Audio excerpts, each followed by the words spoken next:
In the court action and to save this nation further anxiety and uncertainty, we call upon the Supreme Military Council as the highest legislative and executive authority to annul the declaration of Fedeco of Alhaji Shehu Shagari as President-elect and ensure that the Electoral College is convened forthwith to conclude properly the presidential election as provided by law. Thank you. You cannot give any credit to the NPN for getting figures out of rigging. You can do nothing about rigging. They rigged, super rigging. Britain, you have Scotland that is almost independent. Wales, the same thing. Everybody is free. But Britain doesn't want the same thing they're enjoying to happen in Nigeria. Why? Ask yourself that question. Anybody telling you about one Nigeria is your enemy? I prove it to you now. Ojukwu negotiated devolution, regionalism. The North will be on their own, the West on their own, even Midwest on their own, and then the East on their own. It's the same one Nigeria. On their way to the airport, before they boarded the aircraft, a call came from Lagos, from the British High Commissioner in Lagos to Gowon, telling Gowon not to agree. After having signed the agreement, that same Gowon you're looking at today, God kept me alive so that he can witness the destruction he will bring upon that very zoo called Nigeria. Gowon said no. Do you know all the journalists in Nigeria, none of them have ever gone to go on to ask him, why did he say no to Aburi? Aburi was restructuring. None of those agitating for restructuring right now has ever gone to go on or gone to Nigeria to say that Ojukwu negotiated restructuring. What happened? They came back and they said no. Ojukwu said, okay, so you want to continue to kill my people all over the place? No. Because of that, I'll declare Biafra. Today, they have brainwashed all of you with the perverse notion and thinking that somehow Ojukwu is responsible for causing a war, when opposite is the case. If not now, that after many years of hammering on this very topic, it has now sunk into the skull of the people that Gowon was the aggressor, not Ojukwu. That's how Nigeria is, always blaming the victim. And we lost over 5 million people during that very genocidal war. They killed over 5 million Biafrans. They wanted to wipe us away from the face of this very earth. But we survived it, and we are here today. Those they gave birth to, they have come. And this time with a wrath that you cannot even begin to imagine. And Biafra must. Assalamu alaikum. What is Nnamdi Kanu still doing in the DSF's custody? An order has been given from the court to the government that Nnamdi Kanu should be returned back to Kenya and he should be compensated with a sum of 500 million naira, but he is still in their custody. Why? Why? Has Nigeria gotten to a level that we don't have laws any longer? We don't abide by the rules and regulations given to us? If we are to break these rules, oh, what a pity to us. But now, it's for the government to do what is right, but they are not. Instead, discrimination, tribalism, ethnicity has become the order of the day for them. And I don't know what they are putting in the minds of the Southeast and the Northerners. Because we, the Northerners, are the ones being affected. Why? Because the people ruling us are from the North. I blame them. See, there is no way I will blame the Southeast if they think of having their own nation, with the way things are going, with the way our governments are taking things in on serious. Let me say it that way. If you are making us look, I never for once loved the Southeast. The only thing I had for them then was hatred, but I came to realize that this is not how it's supposed to be. Then let the government do what is right. If an order has been given, an order is an order. Let's abide, let's go by that order. Not bringing discrimination, bringing about tribalism into our mind. Oh, come on. That is not what we are out for. And that is why we will keep fighting till what we are looking for is achieved. Please, this man should be returned back to Kenya because he was kidnapped to this place. If I was being kidnapped, I would not be happy about it too. Let me be realistic and let me be sincere about it. Please, my viewers, share this video. Let it go viral so that all citizens, all masses of this country will see it, because Nigeria is no longer a lawful state or a lawful country any longer. We have rules and regulations. Let's go by that. Let's abide by it. An order is an order, like I said. And we, the Northerners, we want to be our brother's keeper. We don't want the Southeast to see us as if we are the enemies. We don't want to be their enemy, and we don't want them to be our enemy also. So let the government do what is appropriate. Please and please share this video so it go viral.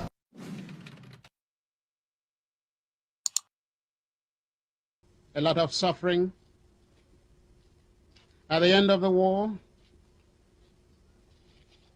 a policy of no victor, no vanquished was established. But it remained for this to be put into practice in real terms. The Igbos, as I saw them on my return, would seem to suffer some disabilities still. In fact, those disabilities they see as punishment, continued punishment for participating in the war.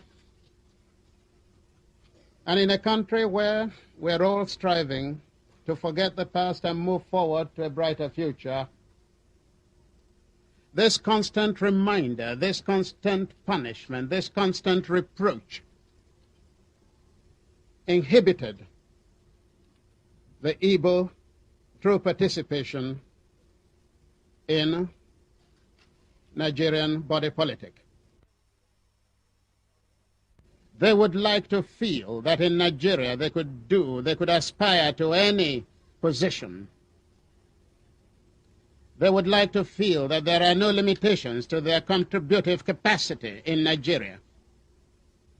They would like to feel that they could be appreciated fully in Nigeria. They would like to feel that they could be honored in Nigeria for their contribution. In short, the Igbo would like to feel that one day an Igbo could become president of the Federal Republic of Nigeria. You must go and listen to Simon Ekpa, who is doing a very fantastic job. Very great job that Simon Ekpa is doing. Very, very, absolutely fantastic. Are saying we want to be free. It is not only Biafra that is going to be free this year. A lot of nations will break. Nigeria is going to break into pieces. And we, the Biafra people, are going to make it possible. I am telling you now, it is not a hidden thing. It is going to happen this year. Those of you who are planning to have election in 2023, which is next month, you are going to fail. We will disappoint you and you will disappoint yourself. You must go and listen to Simon Ekpa, who is doing a very fantastic job. Very great job that Simon Ekpa is doing. Very, very, absolutely fantastic job that he's doing. You must listen to him and share his videos accordingly. Very, very important. He is bringing a new dimension to this very awareness that we are making, and you must listen to him. Very, very important.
Well, first of all, I'm just mind blown to be able to speak to Biafrans directly, and I can't wait to meet you directly. You know, face to face, to touch, to hug, to shake your hand for being brave.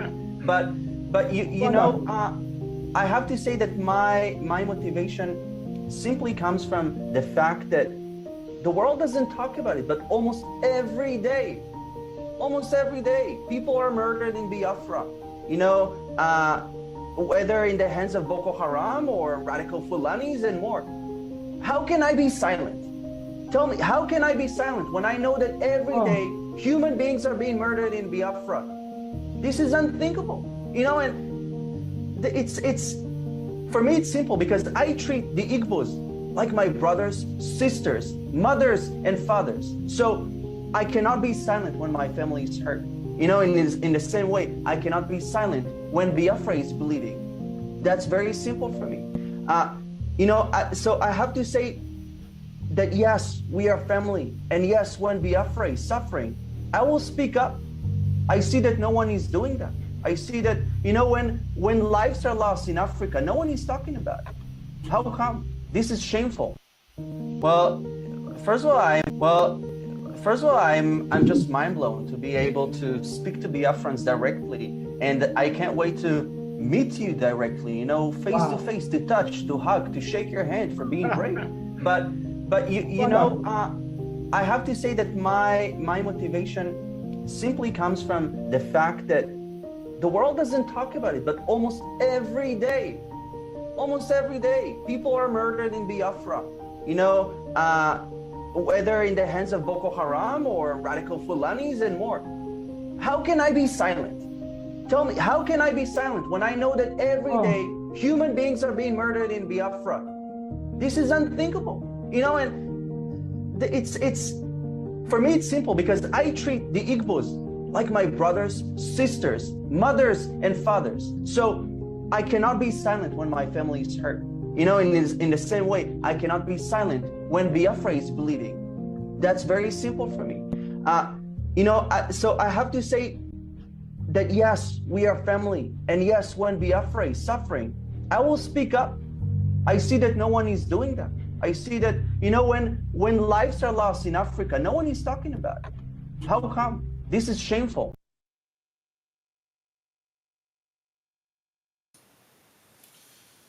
Good evening, good morning, good afternoon. Welcome to the program today. You are watching live and direct on Enter Biafra Channel 2. Voice of Biafra, VOB 97.5 FM in Biafra land. And on different platforms of the IPOB autopiloted media warriors across the globe. This evening, we are going to respond and address Chief Olusegun Obasanjo,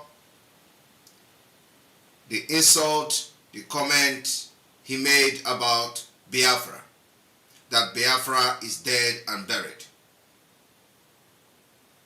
This evening, for those who are close to Obasanjo, I want you to make this video available to him. Maybe, just maybe, his unrepenting spirit will be delivered.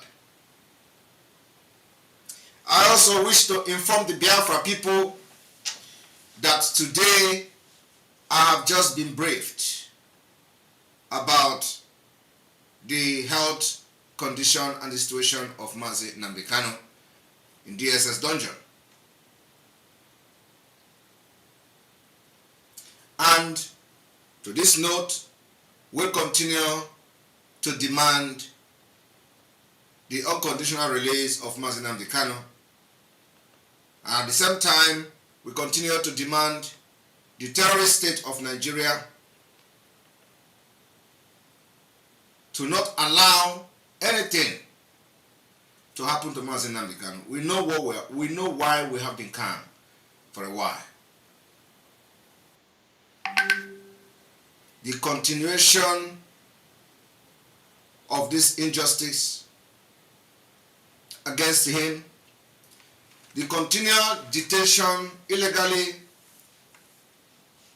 detaining him in solitary confinement without access to medics, without access to adequate healthcare system, will no longer be tolerated. We understand that sometimes they believe that we just make noise on social media.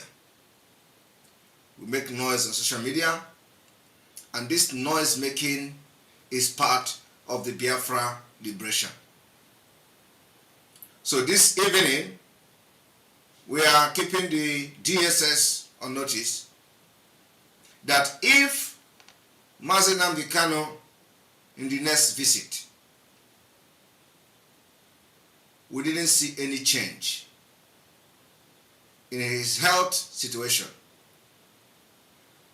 we are going to pick it up, especially against every DSS person in Biafra land.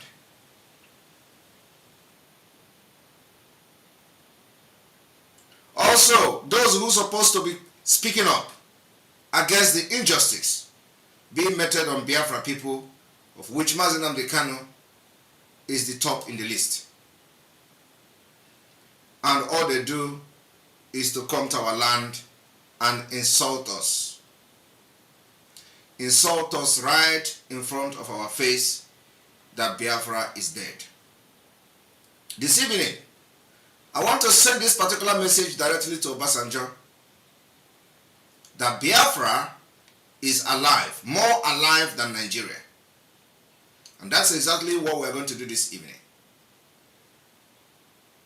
So welcome to this broadcast today as you sit back and listen to the voice from the blue, deep blue sea. I remain Mazi Ekpa Simon Njoko, the Biafra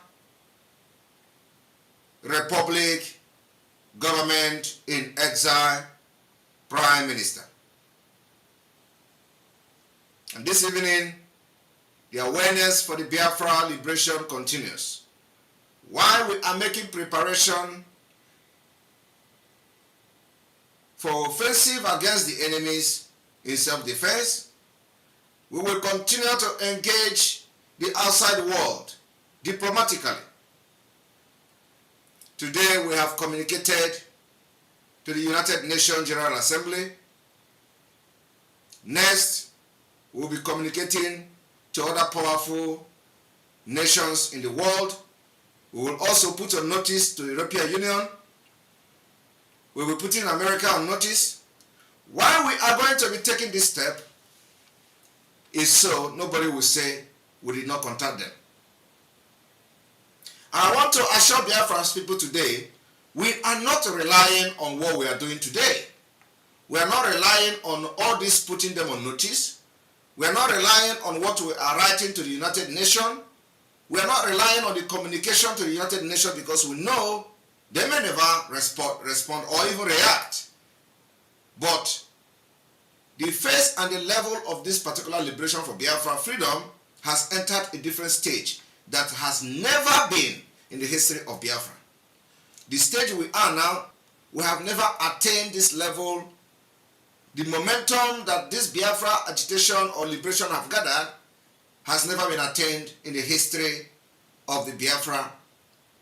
And for that reason, we need to revisit those doors that we knocked on during the time that we were agitating. Now we are in liberation, and the liberation phase has entered a new level. So there is a need for the Biafra government in exile to reactivate the diplomatic step and the process to remind those that have something to offer in different stage and in different level, so that by the time the Biafra people will take it head on with the enemies and occupiers and oppressors, those that are receiving our comment and communication will understand where this engagement will be coming from. So for those of you who will be telling us that, oh, IPOB has been writing, Mazi Nnamdi Kanu has been writing, there is a difference between agitation and liberation. We have gone past the level of agitation. We are now in the liberation phase of Biafra. And if out of envy, jealousy, greed, and ignorance, you find yourself outside the circle of the fighters that are making this movement to make this history today, have yourself to blame. I want you to understand that if you are still part of us now, you are very lucky. But I know that many people will continue to fall outside and they will continue to fall out of the track while the train will continue to move until we get to the destination. So those of you who find yourself among us today, you are privileged. Protect that privilege jealously. Guide that privilege that has been given to you to serve Biafra people jealously. Because we are not going to condone any lackadaisical attitude from anybody. The foundation to Biafra is being laid in a very solid rock. And we have to live by example. We have to show example to those that we are fighting for. We have to not just show example, but live exemplary life. In our work, in our jobs, in the position that we are elected into, until Biafra is restored. So this evening, let us start by playing the video of Obasanjo comment on Biafra is dead.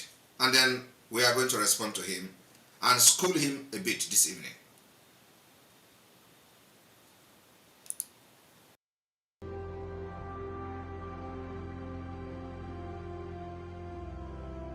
The Nigeria Ministry of Foreign Affairs on Tuesday summoned the Finnish ambassador to Nigeria, Lena Filbaninian, over Simon Ekpa's latest remarks to obstruct the 2023 general election in southeast Nigeria. The ministry, who spoke through its representative, Zubairu Dada, called on the Finnish ambassador to stop Ekpa from inciting violence in Nigeria from Finland with regards to the upcoming general elections.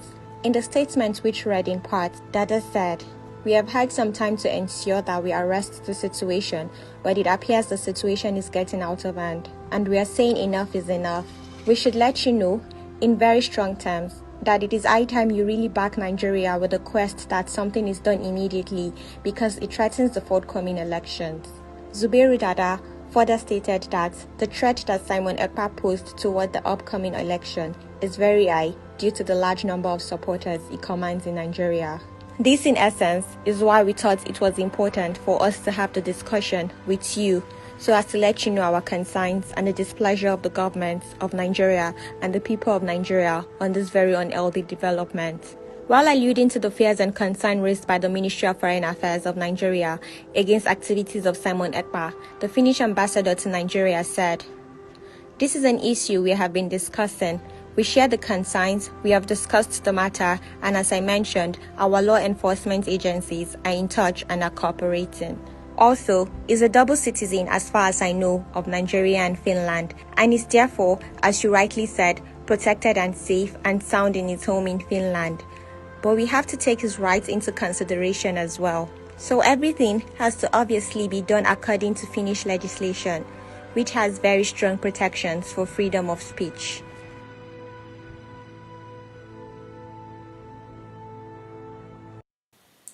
You're welcome to the program, and here we go. If you are watching through the Twitter handle, we urge you to join us on Enter Biafra by clicking on the link to the broadcast we shared earlier today. Just go there, click on it, and it will bring you to the Enter Biafra channel 2. And so join us from there. We are going to cut you off if you're watching from Twitter. And remember that this is going to be what we do all the time, except on a specific broadcast. We are going to allow you to watch it on Twitter. But for now, when we have a program like this, all have to be on Enter Biafra, where you have opportunity to call either by video or by telephone. So if you are watching from Twitter, please switch over to Enter Biafra channel 2. Thank you very much. And here we go. And I like what Chief Nwayanwu said. I believe on the 13th of January 1970, Biafra died and was buried. Actually, in the house of my friend here, Chief Simon Okeke in Amechi. Is that correct? But when you have the type of thing that was said to me, and the type of thing that you know is going on, what I call, as I have just called it, what do we do with it? I believe we have to go back to the scripture, which says we must conquer evil with good.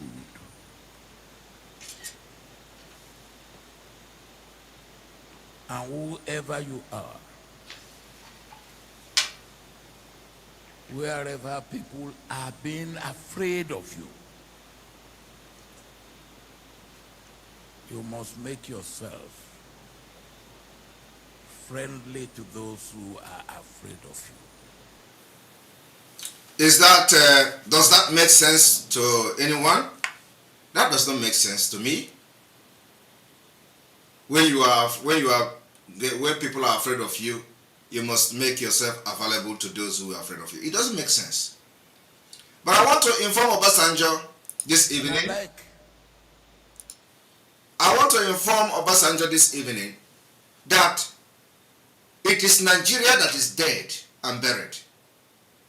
And you need to understand that. But if you do not understand that Nigeria is dead and buried by now, he's going to understand it before the May 29th, 2023. I want to remind Obasanjo, before Biafra War, before 1967, there were no butchering of people in Benue State. I want to inform Obasanjo that before 1967, there were no IDP camp in Benue State. I want to inform Obasanjo that before 1967 Biafra genocide, there were no Boko Haram visibly in any part of Nigeria. I want to inform Obasanjo that before the 1967 Biafra genocidal war, Yorubas were not being slaughtered by Fulani terrorists. I want to inform Obasanjo that in all these things and many more that I have not mentioned, what led to Biafra war was the killing of Ndi Igbo and people from the old Eastern region in Nigeria.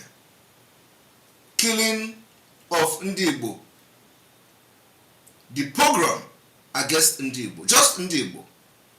Then, the other ethnic group has not joined in, the victims. Before Ojukwu decided to come to rescue Biafra people, the Benue were not being butchered. The Hausa people were not being butchered. Other Christian indigenous people in Nigeria were not being butchered. Yorubas were not being butchered. It was only the Igbo people that was the target. Today, after the Biafra war, the reason Ojukwu went to war to defend Ndigbo has multiplied, and the situation is in the worst stage. What led Ndigbo to begin to declare independent state of Biafra is now happening to the people of the Middle Belt.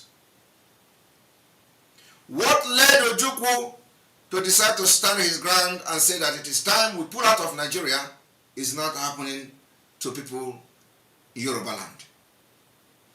What led to the Biafra genocidal war is now happening to other indigenous people in Nigeria. It is their turn. In addition to that, the killing of Ndigbo have increased. From the killing of 1945, from the killing prior to the independence, from the killing that led to the declaration of Biafra. How then a man who was part of the war fighting on the side of Yoruba people and Nigeria will come today in our land to insult our sensibility, insult our elders, insult millions of Biafrans that died without knowing anything about the war, insult the dead, insult those children, 3 million of them, who were killed out of starvation in the name that Biafra is dead. If what led to Biafra war is now happening to other indigenous people, what gave the Obasanjo the impetus, the moral justification to come to our land and insult us by saying that Biafra is dead? So I want to put it to him today that it is Nigeria that is dead, not Biafra. And he is going to be alive to watch how Biafra will bury Nigeria this year. I am telling you, we will open the ground and put Nigeria inside. You know what I mean? Nigeria will be buried this year. And Obasanjo will witness it. Obasanjo has become a national disgrace. He has become a national failure. The blood of the Biafra running after him. And he is going to be disgraced, before he will join his ancestors. Mark my word. Obasanjo will come to Biafra land to say that Biafra is dead and buried, while in his own southwest, Fulani are butchering his people. Obasanjo, in the midst of the killing of Ndigbo, burning their businesses in Lagos, he came to our land to tell you and remind you that Biafra is dead. If Biafra is dead, why are you burning the Igbo businesses in Lagos? Have Obasanjo uttered a word, either in condemnation or condemning the attack against Ndigbo in Lagos? The answer is no, which means he is in support of it, which means Obasanjo is still fighting Biafra war, even after having served Nigeria as a president. He is still fighting Biafra war. If he is not fighting Biafra war, has Obasanjo, as he claimed to be a statesman, taken any decisive step to caution those who were attacking Ndigbo and burning their markets in Lagos? At least, is his people. Only for Obasanjo to carry his dead body to Biafra land to insult us. And of course, those people that will always come to write against Ekpa will be there clapping for him. Very shameless elders.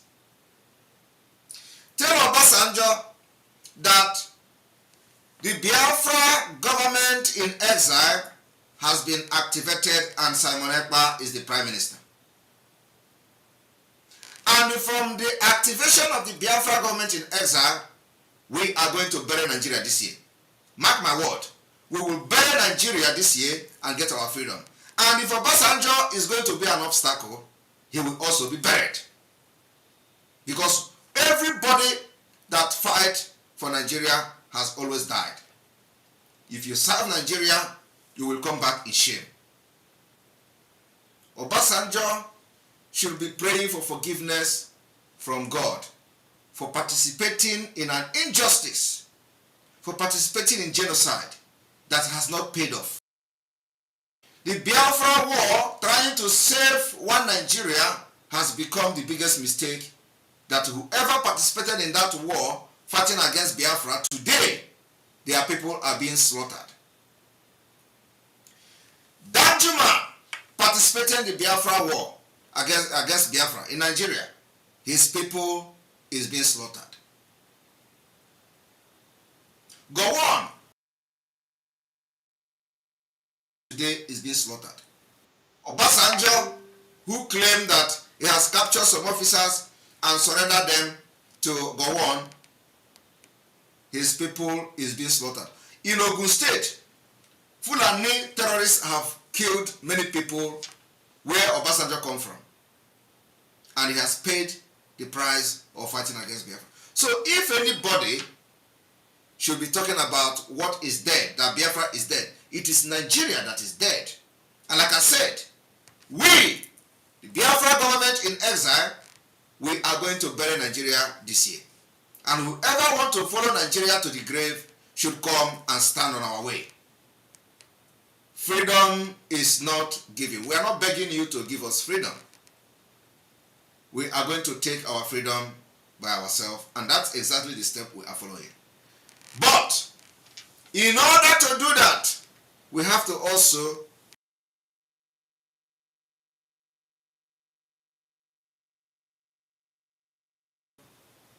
just for formality, because we know they are corrupt. If they are not corrupt, the United Nations, upon discovering that the Nigeria General Election has revealed ethnic, religious, and demographic fault lines, shouldn't be looking up to 29th of May for a new president to be sworn in. Rather, they should have called for immediate referendum or start the process of coming to a round table by all indigenous nationalities that made up Nigeria to discuss the possibility to renegotiate our coexistence and apply all the mechanism in conflict resolution. But that is not happening. So all they do is to sit in their comfort zone and tell you, you must be one. Let us try. And Obasanjo haven't seen the momentum the Biafra liberation has gained. All of them were panicking. Obasanjo have to travel all the way from his nonsense farm home up to Anambra to congratulate Soludo. He did not come to congratulate Soludo for. Obasanjo said he never wanted Soludo to become governor in Anambra State. And he come there with his big nose to insult Biafra people. I want Obasanjo to understand that if Ojukwu was a radical Igbo man, we are more than radical than Ojukwu. I am telling you the fact. I want Obasanjo to know that those who fought for Biafra people from 1967 to 1970, if you think that they were radical, we are more than them, and we are ready to get our freedom. We are going to fight even more than them. So do not think that Ojukwu have a strong head and he led Igbo to war. Ojukwu did not lead Igbo to war. It was the Nigeria that brought the war against Ndigbo, and Ojukwu had to fight to defend his people. What Chief Nwayamu said, I believe on the 13th of January 1970, Biafra died. It is an insult that this man said that Biafra died, and I've just given you instances what led to Biafra, that actually it is Nigeria that have died, and we are preparing the burial arrangement of Nigeria. Nigeria have died. The reason why a Muslim ticket can sell today in Nigeria is because Nigeria is dead. Will Obasanjo, as a Christian that he is, ever believe that Tinubu that he was fighting will bring Muslim ticket and they will hijack the INEC and hijack everybody? No, he will never believe it. But when you talk to them, they tell you they are the elder statesmen. Elder statesmen, where were they? Where Fulani was fixing people in INEC? Where were these elder statesmen? Where Fulani hijacked the police? Where were these elder statesmen? Where Fulani hijacked the military? Where were these statesmen? Where Fulani hijacked everything, and now they have decided to install Muslim ticket to make it Islamic State of Nigeria. And this idiot, which is what they are, they tell you it was not possible. Muslim ticket cannot work in Nigeria. That Nigeria is a secular state. What do you call Nigeria now? I want you to ask Obasanjo, because whenever you talk, they tell you, oh, Muslim is not possible, that Nigeria is a secular state. Now that Nigeria has been hijacked by the Islamic State and the Taliban, and have imposed this Muslim ticket on you, what do you call them? How do you address Nigeria now? Do you still address Nigeria as a secular state? This is the discussion and the topic that every person that calls himself in Nigeria should be talking about. Now, what do you call Nigeria now that a Muslim is the president and vice president is a Muslim? Are you going to say it's a secular state? The answer is no. So if it is not a secular state, then what were you doing? To the extent that in 2023, instead of going forward and moving forward in an innovative way, in 2023, while people are moving mountain, you are fighting a religious war in politics. And today, Muslim has become president and vice president in your secular state called Nigeria. And that is why when we wrote to the United Nations today, we made it very clear that it is a flagrant violation of the secular state principle. The secular state principle in Nigeria has been violated with impunity by even allowing a Muslim ticket to even go into the poll to be elected or hijacked or selected as elected people. It has violated the principles of the secular state system. And if by now you are still looking at Simon Ekpa as a troublemaker, you are an idiot. You are an idiot. If by now you are thinking that a separatist group, as you call us, I don't know where you know how you got to the point that we are a separatist group. We were never one country before. So how do you call us a separatist group? When we were forcefully joined together in 1914, where everybody consulted, we had an agreement which they said after 100 years, whoever wants to live shall live. The question is, was that kind of agreement existed or not? Is there agreement like after 100 years in Nigeria, anybody who wants to go will go? None of these people have come publicly to say yes, there is a disagreement, or no, there is no disagreement, which prove. So, how do you come today in 2023 and you sit and watch that Nigeria, who you cherish so much with your secularism, is now a Muslim ticket? It was before now, from 2015, Muslim taking over in all the government sectors. from police to military, from military to Air Force, from Air Force to Senate, from Senate to the executive, from the executive to the port authority to immigration to everything. They took over. While you were busy preaching this nonsense and insulting our people, because you can't live more than 20 years anymore, you die off. And then you want people, you want to remain Obasanjo with a former president, a very corrupt man. Obasanjo was the one who wanted a top 10. He was the founder of corruption in Nigeria, in the democratic era of Nigeria from 1999. And one thing why I'm not even pitying most of these people is that when you talk, they say Obasanjo regime was favorable. Favorable because it was a criminal regime. Obasanjo administration was favorable. And many idiots will tell you it was favorable to Ndigbo because it was a criminal administration, corrupt administration, where money can buy anything. Obasanjo wanted to use money to buy top 10. He paid people off in millions. Everybody knows that.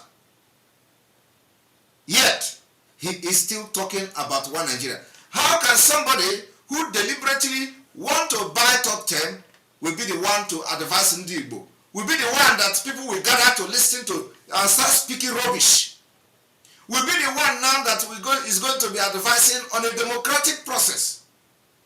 A man that was buying democracy with money is not the one that should advise Ndigbo about democracy.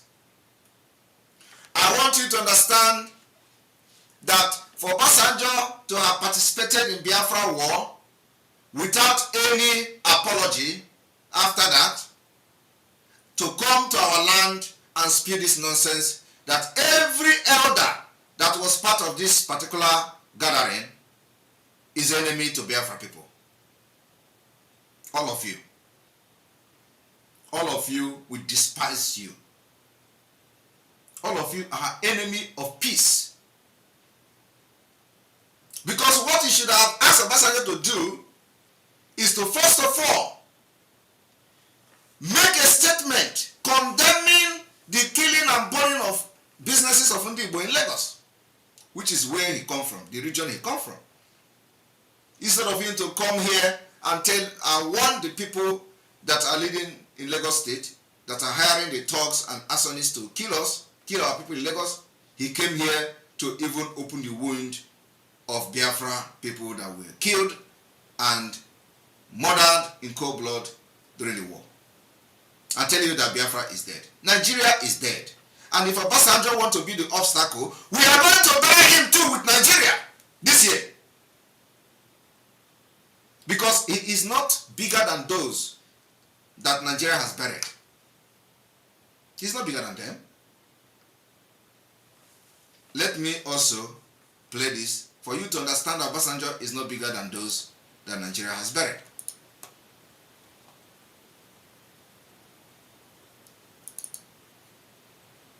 On the 24th of March, 1999, the news of the death of retired Major General Babatunde Abdul-Baki Idiagbon rocked the nation. The man who was once the de facto vice president of Nigeria under the military government of Major General Muhammadu Buhari dead. He was only 56 years old, circumstances with many controversies surrounding his death. Many accounts of his death have been played, with many pointing accusing fingers at the government of General Abdul Salami Abubakar. Tunde Idiagbon, who was of Fulani ancestry, was born in Ilorin, Kwara State, on September 14, 1943. A trained economist, he was a man who utilized the privileges of several offices he held to promote nation building and national development. He demonstrated absolute honesty, loyalty, and comradeship to the extent that over 2 decades after his death, no one has accused him of any form of moral or financial corruption. As Buhari's deputy, Tunde Idiagbon was a no-nonsense, never-smiling soldier and a disciplinarian. Regarded by many as the engine room, the brain box, and the star boy of Buhari's military government, he worked seamlessly with Buhari throughout and was given free hand to operate.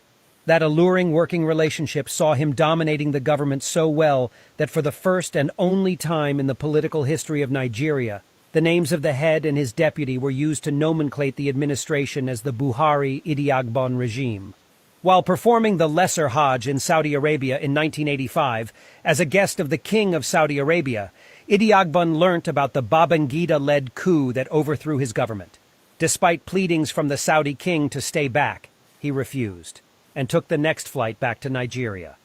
On arrival, he was placed under house arrest for 3 years, and after his release he retired to his hometown, Ilorin, and lived a very quiet life. But what killed him?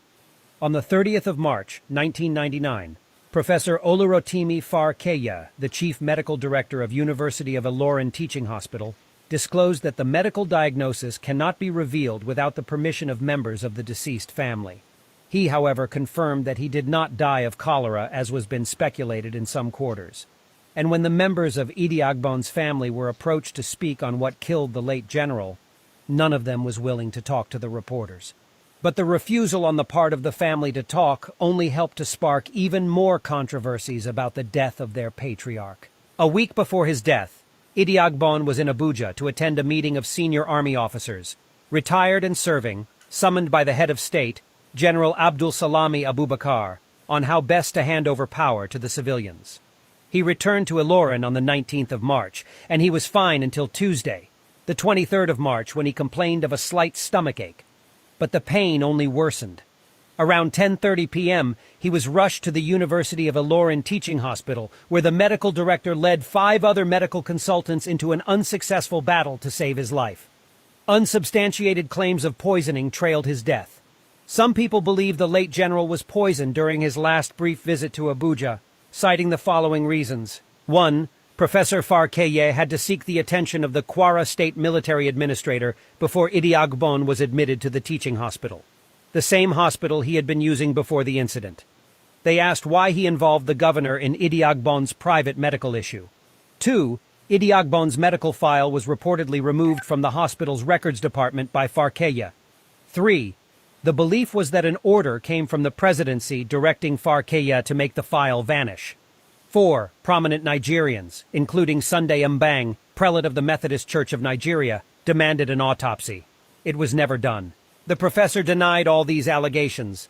Sadly, General Idi Agbon was buried on Thursday, the 25th of March, 1999, at his residence in Ilorin. The burial was swift. He was interred at about noon. His wife was clad in black, and she wept profusely. In attendance were top government functionaries and some retired military officers, including General Muhammadu Buhari, who could not hold back his tears. Perhaps the most damning claim of government involvement in the death of Idi Agbon was made by Femi Fani-Kayode, Nigeria's former aviation minister. He said, General Tunde Idi Agbon was to be appointed chief of staff in the presidency in President Obasanjo's government. He was invited to Abuja, offered the job, and he accepted it. He went back to his hotel the night he was made the offer, had some food and some Abuja tea, and he immediately fell gravely ill. He never recovered from that illness, and he died from it. He was not suffering from any known illness before taking the tea. Up until that time, he had enjoyed excellent health, and I was reliably informed that he was in very high spirits after leaving the presidential villa that night. As a matter of fact, Obasanjo was looking forward to working closely with him. The fact that the man died in such a mysterious way is yet another inexplicable tragedy in our history. Right, you just listen to that. What it is telling you is that whoever served Nigeria have always been killed by Nigeria itself. So if Obasanjo thinks that, Obasanjo knows that now he has enemy. Obasanjo is the enemy of APC. APC is the ruling class. And he is not bigger than those that Nigeria have killed and murdered, and they disappear from this planet Earth. You are always going to be killed by Nigeria that you serve and cherish so much and fight to protect. I want to inform Obasanjo today that Biafra has never been alive as it is today. Even during the war, it has never been alive as it is today. The awareness we have created is breaking every window and every doors all over the world. During the Biafra war, the awareness that we have created now was not there. Even though it was an official war being fought by many powerful nations against Biafra, But the people of the West and America do not have the knowledge of what is happening in Biafra, what was happening there. Today, we have created awareness and we continue to even go deeper in the awareness. And people are getting the knowledge of what is going on, how Nigeria has been killing our people, how the Islamic State is coming. Nobody believed that a Taliban will take over Afghanistan. After 23 years, today, we are using Afghanistan to teach and enlighten the people to see that the same thing is being played in Nigeria. And people understand what is coming. So, who is Obasanjo to come and tell you that Biafra is dead and buried? It is him, Obasanjo, that is dead and buried, and not Biafra. And I like what Chief Nwayamu said. I believe on the 13th of January, 1970, Biafra died and was buried. Actually, in the house of my friend here, Chief Simon Okeke in Amici. Is that correct? Can you imagine? Biafra is dead and buried in the house of his friend in Amici. And people are sitting there. Tell Obasanjo, as he was there, claiming that Biafra is dead and buried, Kaduna record 125 killed. 60 persons kidnapped in the first 82 days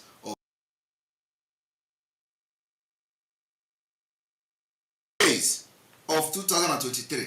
125 people killed in Kaduna, 60 kidnapped, and it was not like that before the Biafra war. So you think that if Biafra goes to war today, certain Kaduna people will join Nigeria to fight against Biafra? The answer is no. You think when we go to war again today, Benue people that is being slaughtered in their village, their military, their people in the army will now pick up arms to fight against Biafra? It is not possible. And even if they come, we're going to finish them. Because today, we are more rugged than what we were in 1967 and 1970. Today, we have men and doors has been opened. What we are looking at now in the government of Biafra in exile is building diplomatic ties to the enemy of those who believe that they can use intimidation to continue to put us in one Nigeria. We will make friends with their enemy. We will make friends with even their worst enemy if that is what it takes. I want you to understand that the Western world need Biafra more than Biafra need them. That is a fact. They need us more than we need them. They need our natural resources. Chinese need us more than we need them. They need our natural resources. They need all the minerals we have. They don't have it. I want you to understand that America needs us.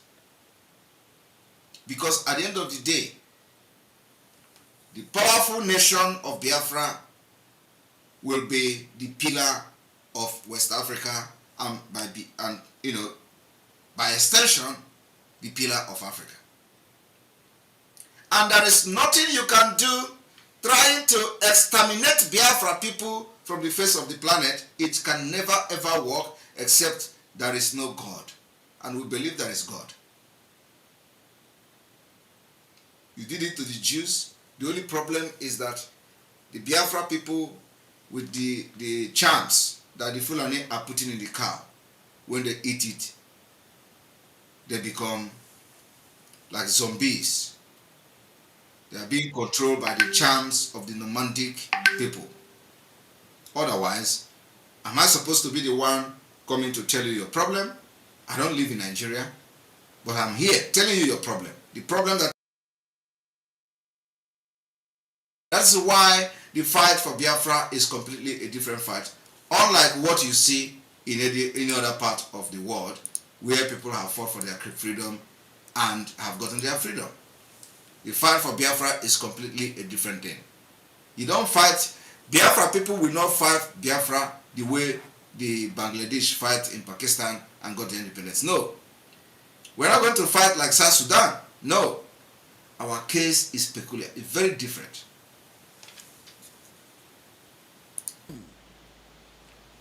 That was said to me, and the type of thing that you know is going on.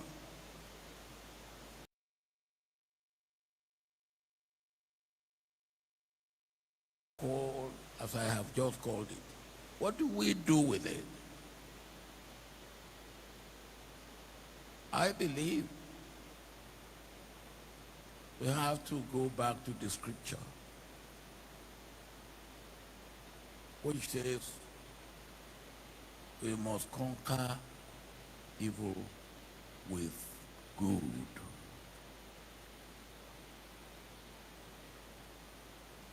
And whoever you are, wherever people are being afraid of you, you must make yourself friendly to those who are afraid of you. All right. So our message today is for Obasanjo to understand that it is Nigeria that died and will be buried this year. Biafra bone is risen. Biafra bone has risen up. Dead, Biafra has been resurrected, and the flame of the freedom of Biafra is burning. Burning like never before. Nigeria, on a daily basis, witness the impunity which is so-called Fulani herdsmen extremists who share an ethnic and religious identity with President Buhari and the Fulani elite, which now dominates all key institutions in Nigeria. To open an investigation specifically into the wide-scale and systematic killing of the civilian population, and most notably targeting the indigenous people of Biafra. Clear that now we've put the Biafran issue on the radar screen of the government, of the Biden administration. Brethren, listen, normally I supposed not to be on this type of platform for life. And normally I don't join this type of group. But something made me to do so because it was a job given to me. And since Elohim have date up to date, let me say this thing again. I am not supposed to, but listen to me and listen attentively. It will be a long speech. Before Mazi Nnamdi Kanu was kidnapped, a month after, and the Lord gave me a message to preach, and that message was Exodus out.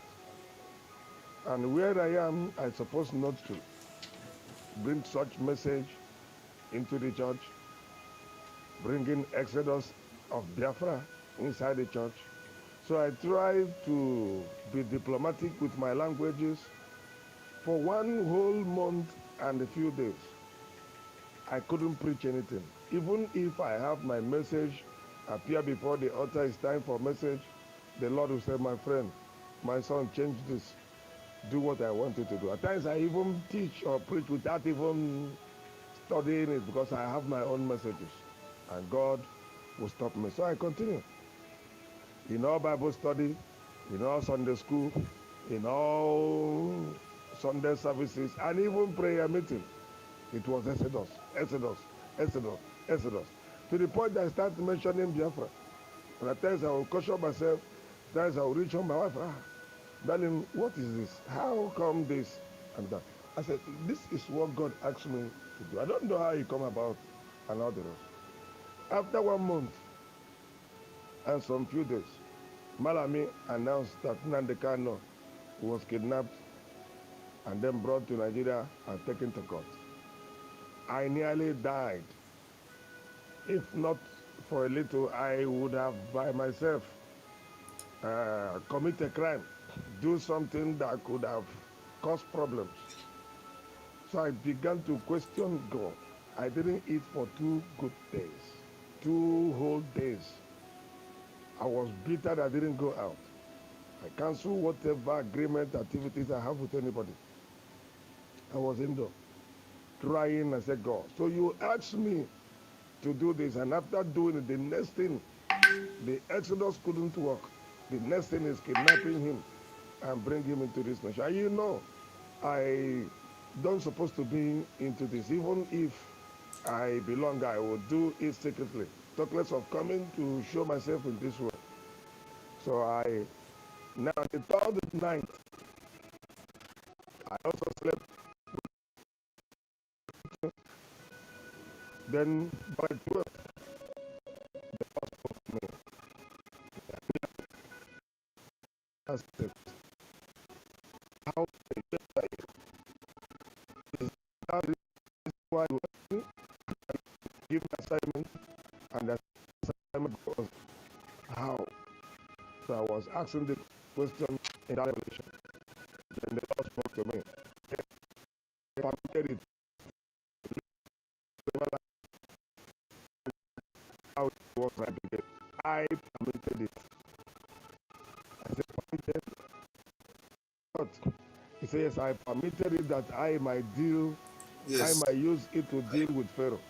As I sent Moses to Egypt, that I might destroy Pharaoh. So I sent Mazi Nnamdi Kanu to Nigeria to destroy the sister, that I should watch out. Then I was a little bit relieved. I asked another question. What about his flocks? So I would like you to be quiet and listen very well. If you are a DOS supporter or DOS member or whatever, please listen. I asked, what about his flocks? And the Lord told me, his flocks? I said, yes, sir. He said, I want to show to the whole world how rotten the flocks were.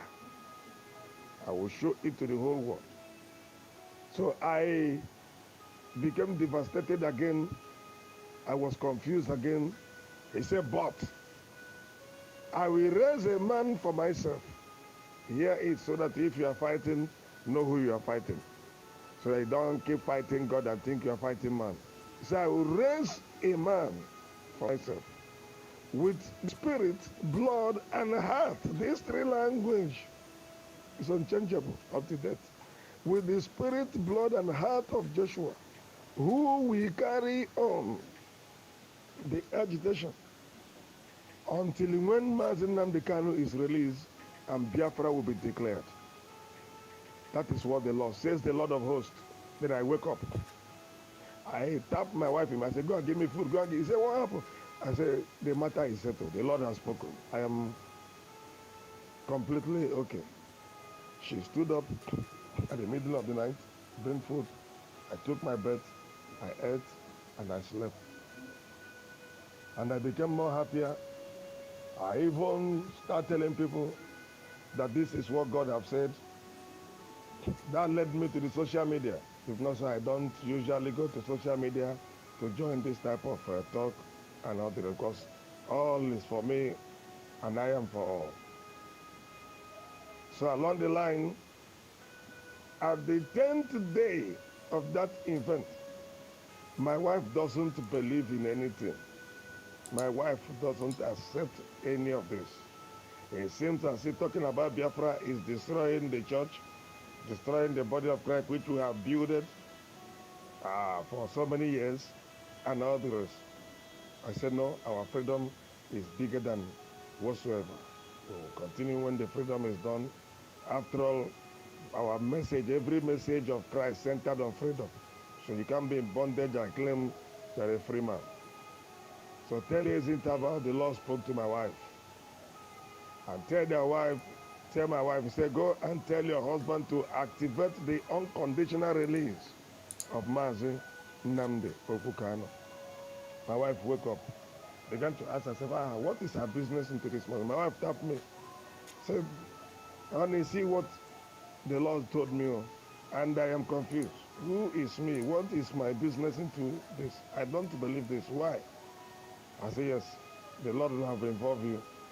Go and tell your husband. That means it has been our collective prayer point now. So immediately, I call so many men of God who are still on this platform and be quiet. They know. Call them, say, please, this is what the Lord has said. We should activate the unconditional release. By is have never been made public anywhere in the world. Because by then, Lawyer Jumako have not appeared. So later, we began this program every Wednesday. From that day till date, every Wednesday, we fast, we pray. I decide not to make it an online something, so that we don't know who is who, and the person go and report you, and then you are being trapped. So the men of God, those who agree, will continue. And I continue in my own family, morning and night, in all our night prayer, in all our morning prayer. And then we began to pray also concerning the Joshua. So when I came on Facebook, I saw Simon Ekpa, who I know since 2019. By then I don't like his speech. I don't like so many things because I came up through this, through one man, say George Onibe. I so much love that man. He's an orator. He's a good man. He speaks well until he has a problem and join the person that brought him to the struggle. So, and because of that, he usually has problem with Simon. Simon at times, when Onion do his online, Simon will still be online. So, but I don't like Simon. So it was at that hour I began to research, who is this Joshua? Suddenly, Simon appeared. And while Simon was broadcasting, the Lord said, this is the Simon. This is the Joshua. And immediately I saw him. He was baptized with the spirit of Mazin Namdekano came inside him. And he began to speak with authority like Mazin Namdekano. I said, yeah, that is him. And I called so many people, I told them, the Lord have delivered, have shown us actually that this young man is the person.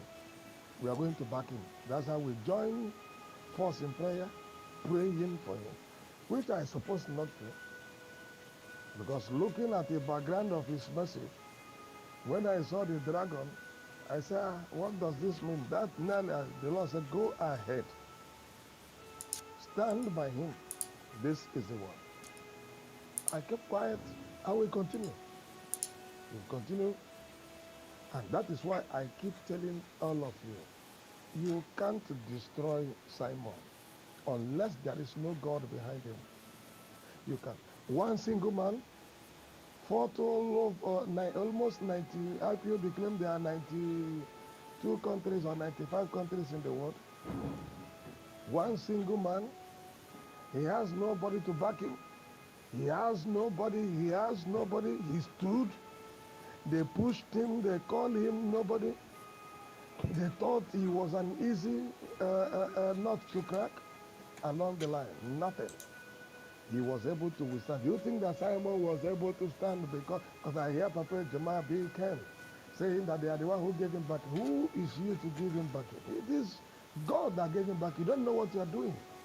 Even if you came to support him, it is God that pushed you up to do it. Because if left to you, you wouldn't have.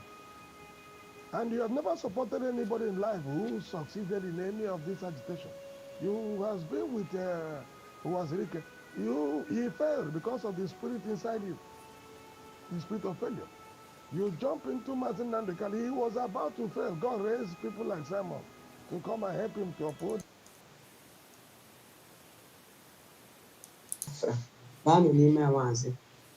Adọm ikike n'ime Maazị Nnamdi Kanu ụba n'ime Samuel Ekpa ihe ebubo abada nkiri ka a na-ekiri abada deji onye ozu oke ngene ka ịbụ agbarụcha aha gị bụ ngene ha ga-ekuru gị nwa na-eke guru gị nwa n'orie kuru gị nwa n'afọ kuru gị nwa n'nkwọ nna m si na onye ju ogwugwu ọnwụ udo onye juru n'okwu ikwuru ọ naanị ike onye kwere n'okwu ikwuru na ọbịbịa Biafra ihe ọma na-eme n'ime Biafra ya mebere onye sị na ị ga-adị onye ahụ aga-adịkwa onye sị na ihe ọma ama mmere gị ihe ọma ama mmere gị Chineke na-enye ndụ ikike niile nọ n'ime Nnamdi Kanu n'ebe ọ bụ na Nnamdi Kanu nọ n'ime prison adọm ikike nọ n'ime nwụọ n'ime gị bụ sogharịba gị onye iro kpụrụgodo gị n'ọnụ ikike a mechie ya anya ya sogharịba gị ekwe ọnya n'iru gị ị ga-abụ jump and pass, ekwe n'azụ ị ga-abụ jump and pass, ekwe n'aka nne ị ga-abụ jump and pass, ekwe n'aka ekpe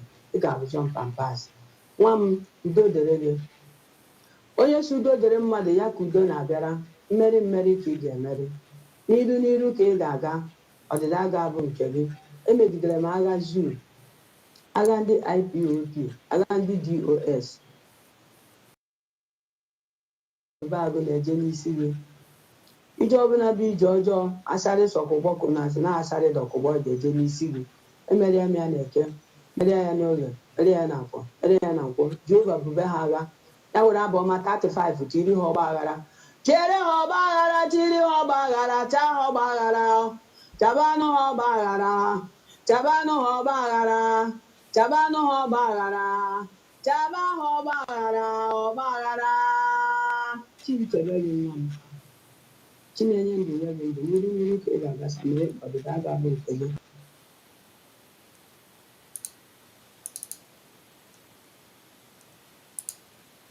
And he began to speak with authority like Mazin Namdekan. I say, yeah, that is him.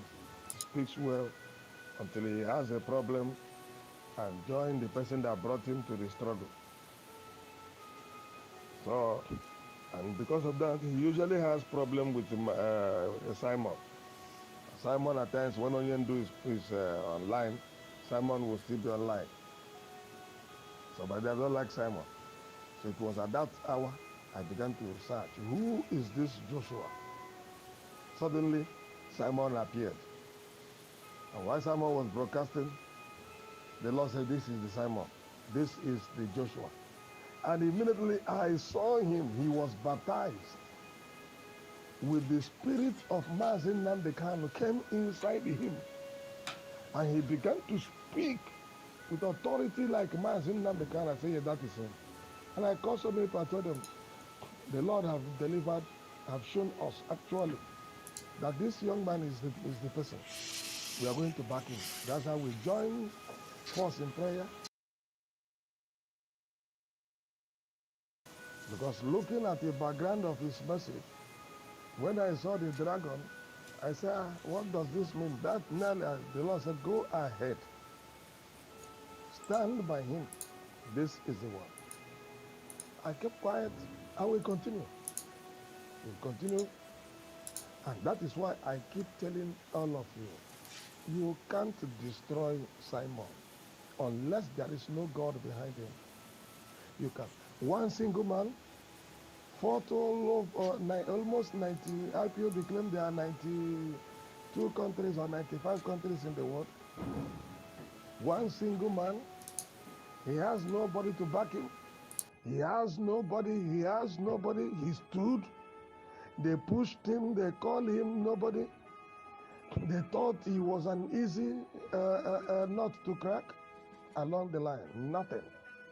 He was able to withstand. Do you think that Simon was able to stand? Because I hear Papa Jamal B. Ken saying that they are the one who gave him back. Who is you to give him back? It is God that gave him back. You don't know what you are doing. Even if you came to support him, it is God that pushed you up to do it. Because if left to you, you wouldn't have. And you have never supported anybody in life who succeeded in any of this agitation. You has been with who was Rick. He failed because of the spirit inside you, the spirit of failure. You jump into Martin Nandekali. He was about to fail. God raised people like Simon to come and help him, to uphold him. And now you came to join the same Simon to bring him down. God had to use Simon to push you out so that Simon can stand and the word of God could not go down. Listen, as long as God liveth, nobody, Simon cannot go down. Whatever he lay his hand over, this agitation will keep moving. So go and listen. UN envoy now came up, UN observers came up and told that the election is not correct. That Nigeria is divided under ethnicity, religions, and there is a demography war going on in Nigeria, which nobody, and that is what we needed. And that is referendum coming up any moment from now, very soon. You keep hearing it. And that is what the Lord said, that he will be leading until Mazin Namde Kano comes out and Biafra will be declared. So that is why you see him redesigning our money. You see him bringing our government in exile, causing it to function. You see him meeting men that matters, and they are giving him accolade. You see him when he speaks, the Nigerian government is panicking, and others. You are here talking trash. Listen, there are things I can't say here. Like 3 days ago, 4 days ago, there was a meeting held in Kano by the northern, by the Fulani themselves, and which British representative was here. It was 3 days meeting. They just finished it.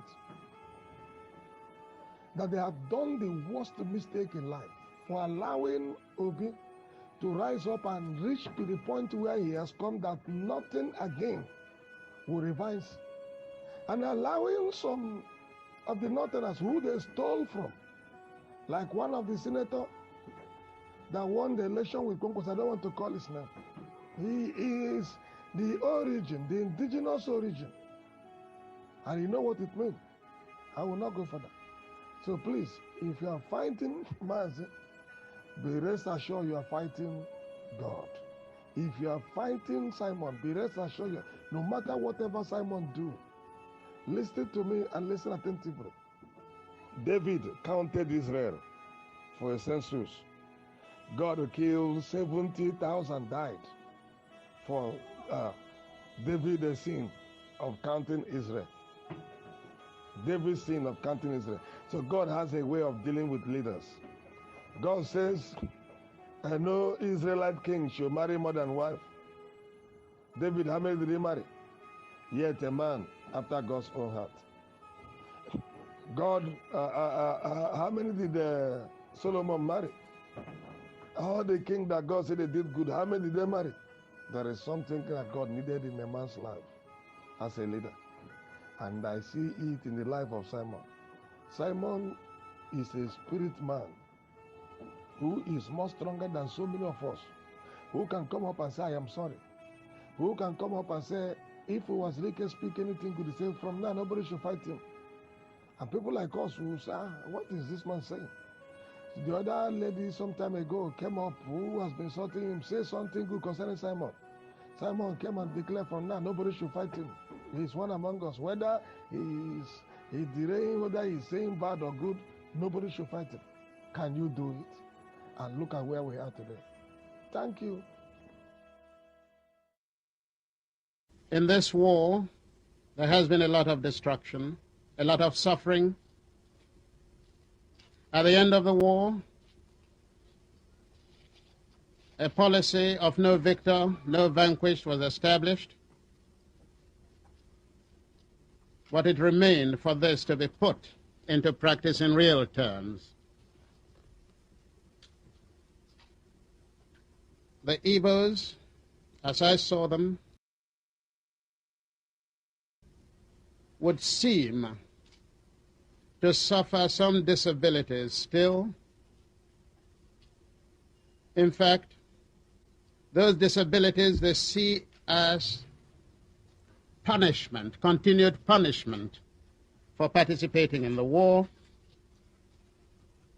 And in a country where we're all striving to forget the past and move forward to a brighter future, this constant reminder, this constant punishment, this constant reproach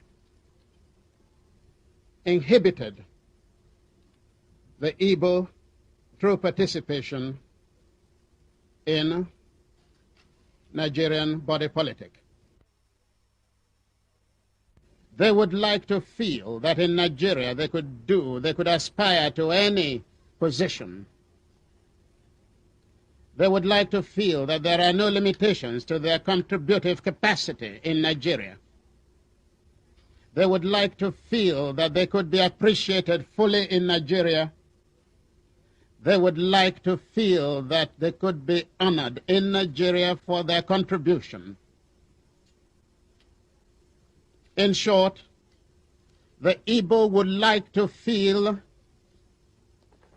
that one day an Igbo could become president of the Federal Republic of Nigeria. I prayed to God Almighty in heaven.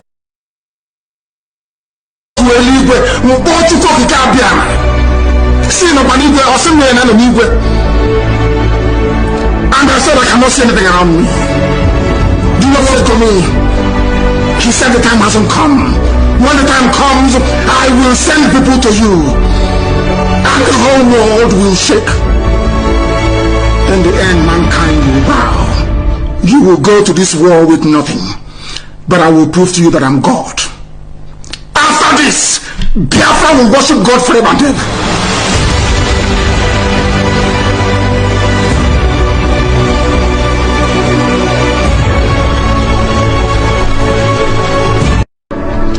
I prayed to God Almighty in heaven. I was in Jerusalem.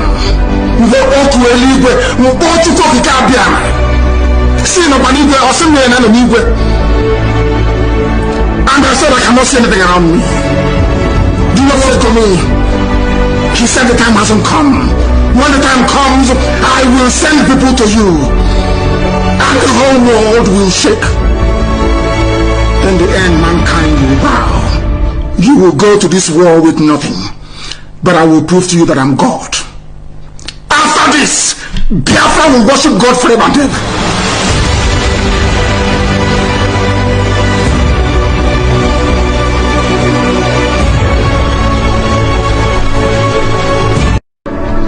I prayed to God Almighty in heaven. I was in Jerusalem.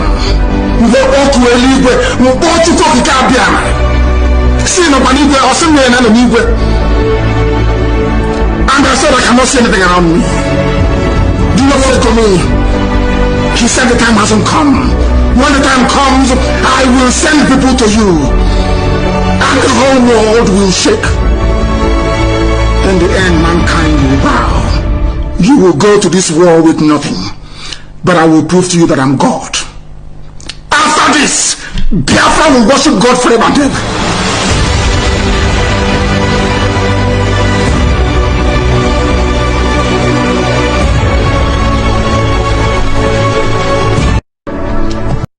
You must go and listen to Simon Ekpa, who is doing a very fantastic job. Very great job that Simon Ekpa is doing. Very, very, absolutely fantastic job that he's doing. You must listen to him and share his videos accordingly. Very, very important.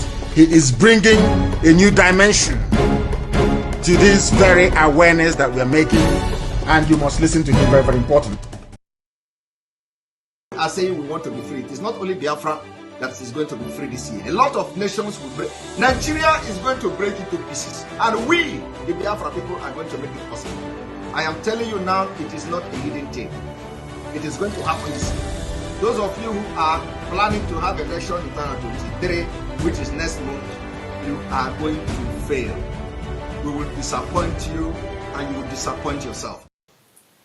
Fellow Biafrans, we are waiting for Umuada to come, because we are going to have some of the Umuada this evening. So as we are waiting for them, just a few minutes from now, Umuada is going to be here. So let us continue to listen and refresh our brain with Onion Du's preaching, so that all of you will understand that he had never be here more. I was in Jerusalem.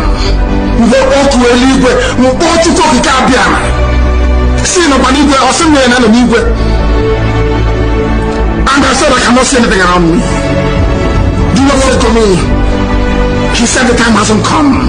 When the time comes, I will send people to you. And the whole world will shake.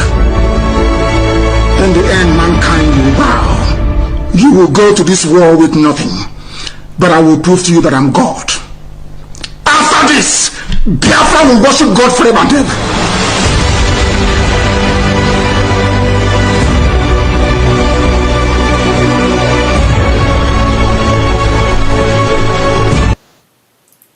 You're welcome, Mama Zoka, and where are other people? They're coming in. Okay, so I think I have to just okay, a few minutes, right? All right. So I'm gonna put something else, and then and then they should come fast, because we don't have time and we don't have enough time. Yeah. Assalamu alaikum. What is Nnamdi Kanu still doing in the DS?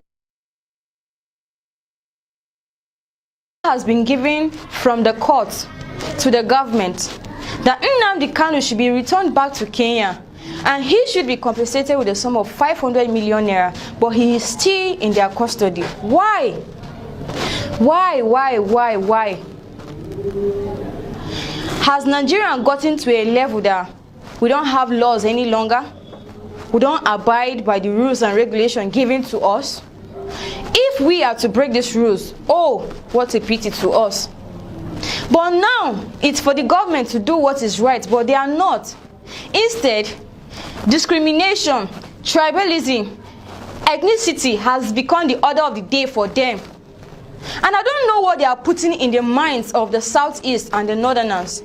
Because we, the Northerners, are the ones being affected. Why? Because the people ruling us are from the North.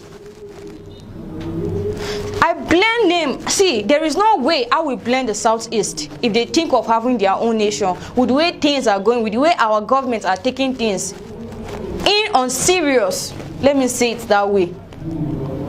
If you are making us look, I never for once loved the Southeast.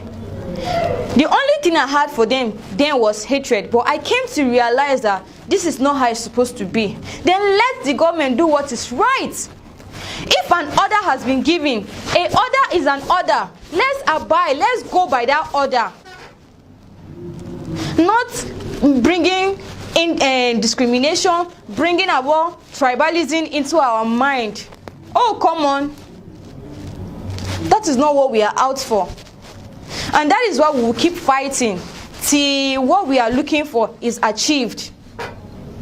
Please, this man should be returned back to Kenya because he was kidnapped to this place. If I was being kidnapped, I would not be happy about it too. Let me be realistic and let me be sincere about it. Please, my viewers, share this video. Let it go viral so that all citizens, all masses of this country will see it, because Nigeria is no longer a lawful state or a lawful country any longer. We have rules and regulations. Let's go by that. Let's abide by it. An order is an order, like I said. And we, the Northerners, we want to be our brother's keeper. We don't want the Southeast to see us as if we are the enemies. We don't want to be their enemy, and we don't want them to be our enemy also. So let the government do what is appropriate.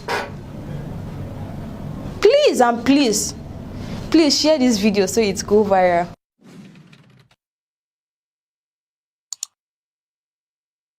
The program, and Madam Azoka, you're welcome. You can take charge from here, and while I sit by the background. Thank you very much. You're welcome.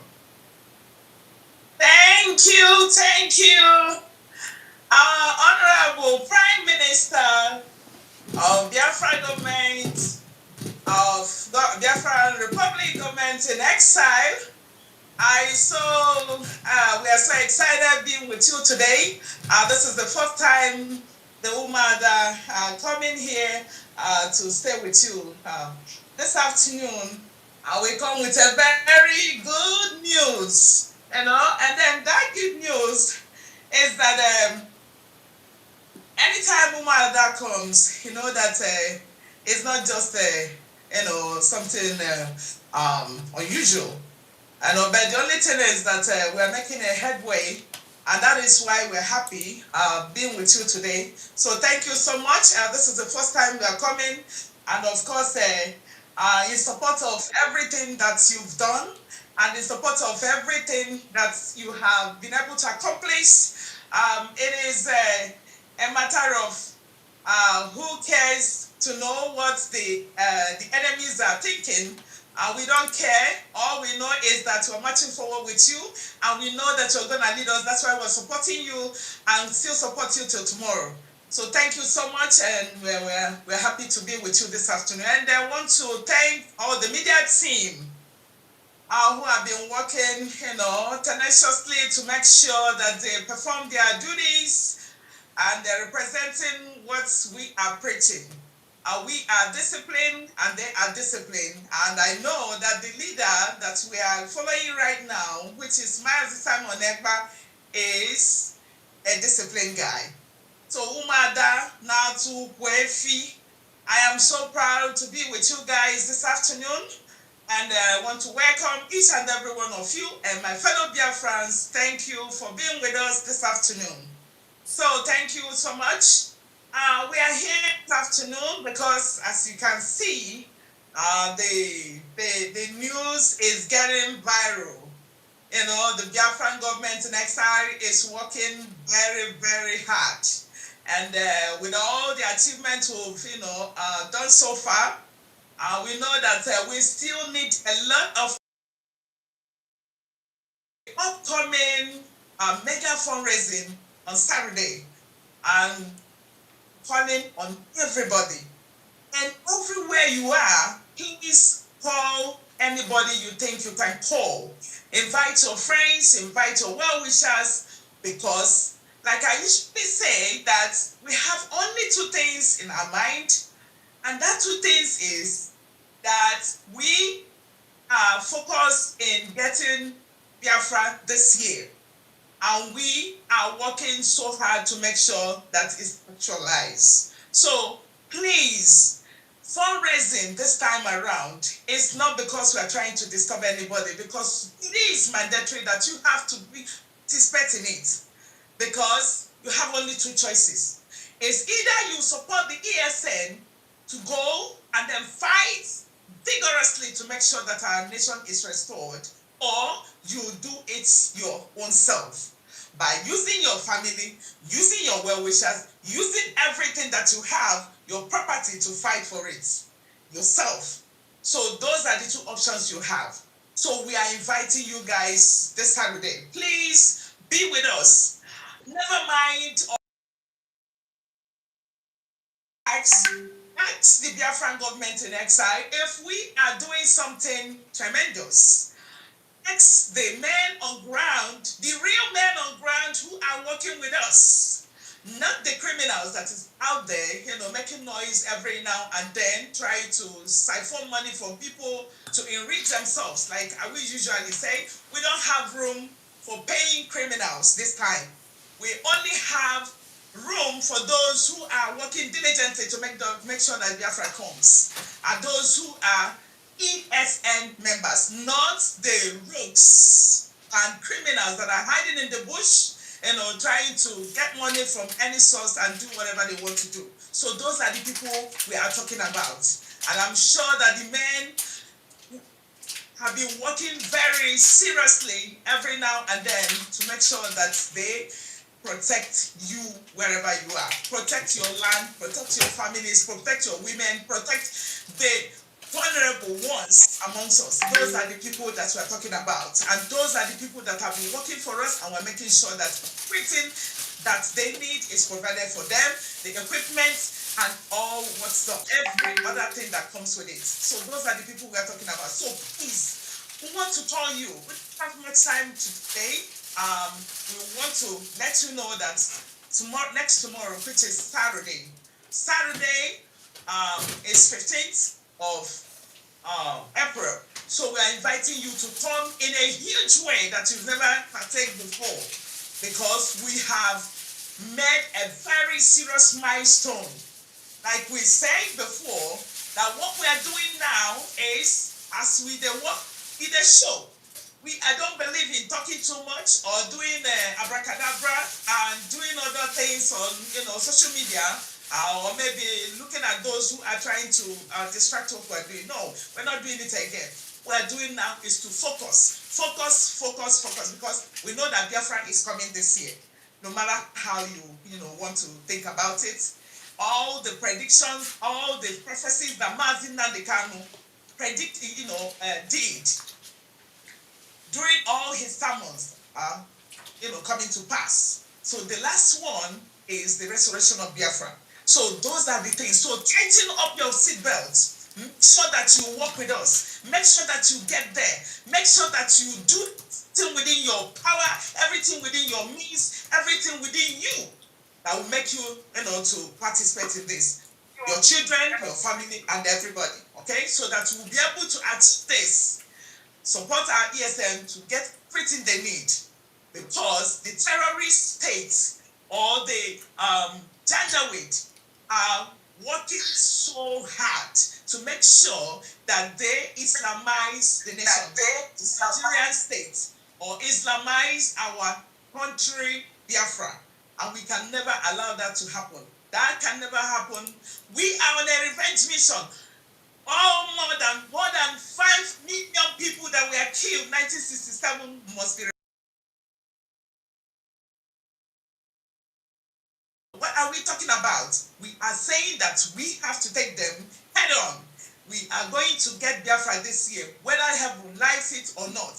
And whether Obasanjo, who has been making mouth over there, saying that Biafra is there, when the time comes, we'll tell them that Chukwuke kept them alive to see how he's going to restore Biafra. For one and his cohorts, all of them will participate in it and see the children of God going their own different ways. So thank you guys so much, and I want to speak. I want to call all my beautiful women, Madam Mary, want to talk to our people signing this fundraising, because it's going to be a mega one. Thank you so much. Yes, thank you very much. I salute all listeners, whatever time zone you are right now. I use your time zone to greet you. Biafrans, lovers of freedom, sympathizers, and all who are passionate about freedom, I welcome you all here. I also want to greet our leader, who is in the DSS dungeon right now because of this struggle. He has lost so much. He has sacrificed all that is sacrificable for this struggle. But for our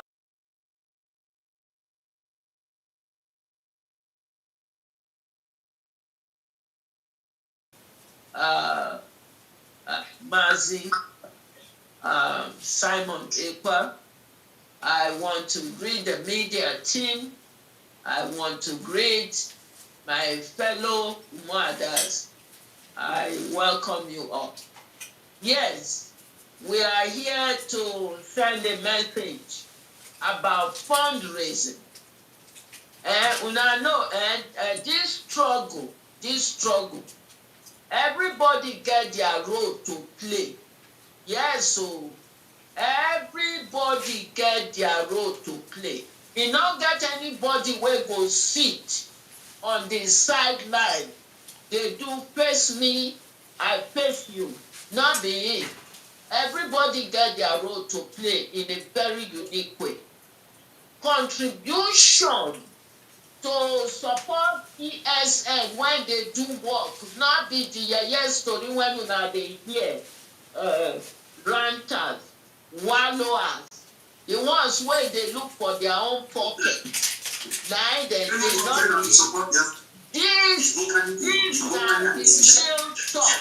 This na real talk. Now we dey talk so. Money is needed to handle this struggle. You know, I will always make reference to an interview that happened between when they interview our spokesman then, Prime Minister now. They asked him, I think now UK journalist, then they asked him, say, who they finance you? He said the Biafran people are financing me. You see, for them to ask that question, because they what we don't want to repeat the same mistake where it happened in that 3 year war. We don't want that. This time, your money, your contribution, the money when you dip your hand deeply into the pocket, you are using message that yes, you want freedom. You are not depending on anybody to come and fight your struggle for you. Anyone where they sit down, they do sit down, look, face me, I face you, and so on. Those ones. But this is not it. So this fundraising, every fundraising that we do is helping to win the war. Win the war against the enemy. Win the war against the Fulani. Una hear wetin that Fulani man, I don't know wetin be name. All that nonsense when he dey vomit, all that rubbish when he dey vomit, una dey hear. Is that what you want? Anybody wey want that kind of rubbish, then it means say you don't know what freedom is. It's time for us to tell them that we want our freedom. We don't want Islamization that Babangida did. Una no know. Una no know say Babangida, he got your money, go register the contraction in Islamic district. Look at your area. Look at our area. Look at the killing. Look at how bad the place looks. Now, Biafra will make that better. It will deprive Islamization. It will deprive them. We not go allow. We not go allow them at all. Oh, yes, so we mean them. We mean them. So I appeal. We don't want Islamization. We want to be Biafra. So anybody when they talk about election and all that nonsense that you hear, now Islamization now they want, and we don't want it. And this Biafra go stop them. It will prevent Africa, the entirety of the African continent, to be Islamized by those who came from the Sahel. So, please, the freedom of this present generation, future generation, is very important. Biafra is the answer. Biafra is the solution. Biafra will deprive those from the Sahel, written of course, now they are puppets. So come and Islamize us. We don't want it. All those millions that they killed, you know why they erased history? It's because they erased history because they didn't want you to know all the atrocities committed against Biafra. And history, something that happened, but they want to sweep it under the rug, and we don't want that. History must be told. Please support the fundraising. I look forward to see you all. Please give and don't be tired. Because when you are not tired, when the freedom comes, you will begin to see the need of why you should support this struggle. So with this, I pass the mic to you, Honorable. Thank you, the beautiful woman. We have a short time today. We can have a full time next week. So we're trying to make sure that we work according to the time we have here. Okay. So thank you so much, the beautiful woman, and I'm calling on Chichi to speak to our people. My hubby, come on. Ndewono, Biafrans, good evening, good night, good morning, depending where you are. May Almighty Chukwukabiyama bless each and every one of you. I greet all the Umadas. My fellow Umada, I greet you all. I greet you, Ebe Jejo, the wonderful woman, my amiable wife, May Almighty God strengthen you more for your good work. I greet all the media teams. May God bless you all for your good work. Our Prime Minister, the Dragon himself, and also our spokesman. Congratulations, because that is why you are getting all these titles. It's not by mouth, it's just by making. You are born to rule, and nobody will stop you. Keep on doing your good work. We love you. Biafrans love you so much because you are doing the bidding of Biafrans. Our people, we have come again. This is what we ought to do. This is the time. We are not preaching or begging this time because you're supposed to know the handwriting on the wall. So my brothers and sisters, coming this Saturday, you have to come with your brothers and sisters and bring your offering. Come and sow that your seed, because you know that when you sow, it will germinate and bear forth good fruit. Because the Bible said that when you give, it shall be given back to you. Good measure, pressed down, shaking together, and running over shall be unto your bosom. You don't have to hesitate this time, because without money, we cannot achieve Biafra. So, Biafra nation, we cannot do without money. We can't dispute about it. Don't listen to gossipers, distract us. Just focus. Look onto the goal. Look onto the ball, so that when the goal will go, the enemies will be sleeping and wake up and see Biafra. So this time around, whether the date or not, anytime you get something, go to our website and put it there. Keep on giving. Keep on sowing. Because of your seed this time around, because of your month this time around, by the grace of God, your family, your brothers and sisters can never be a victim of circumstance that happened in Nigeria. We will achieve Biafra. So as you are coming, as you are sowing, as you are calling brothers and sisters, your friends, coming Saturday, may Almighty God bless each and every one of you. In the mighty name of Chukwu Kabiam, he say, Honorable. Thank you, my hubby. Thank you so much. And I'm calling on Pastor to talk to our people. Thank you so much.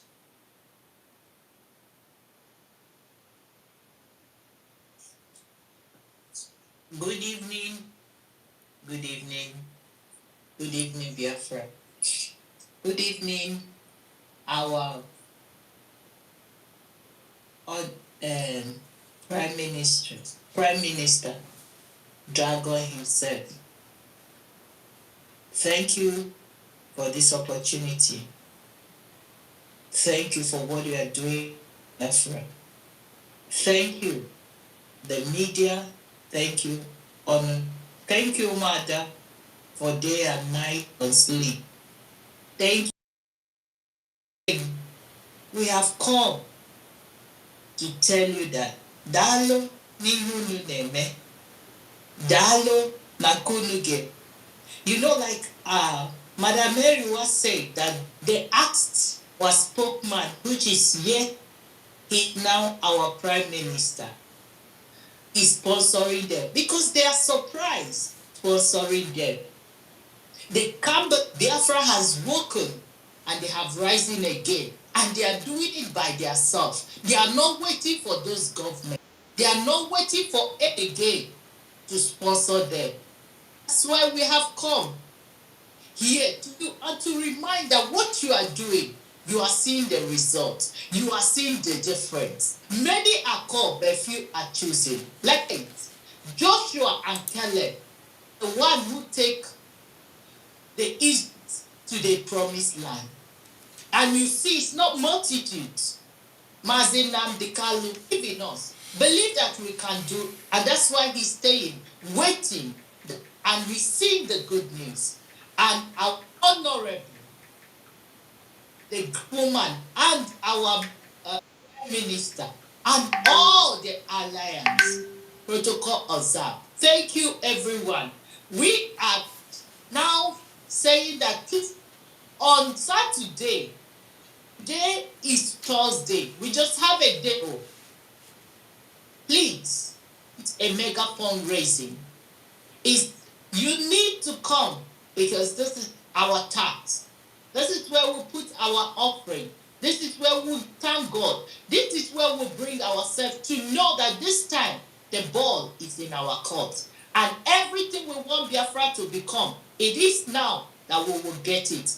And as you are getting it, you have seen the result. No one has ever taken Biafra too far like this, except this group, except these people, except this time on Ekpa. That let distraction come on you because they are nobody. You have seen the light, and the light will come. God bless you. Over to you.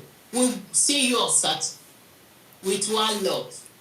Thank you, Pastor. And I want to call on our shine baby to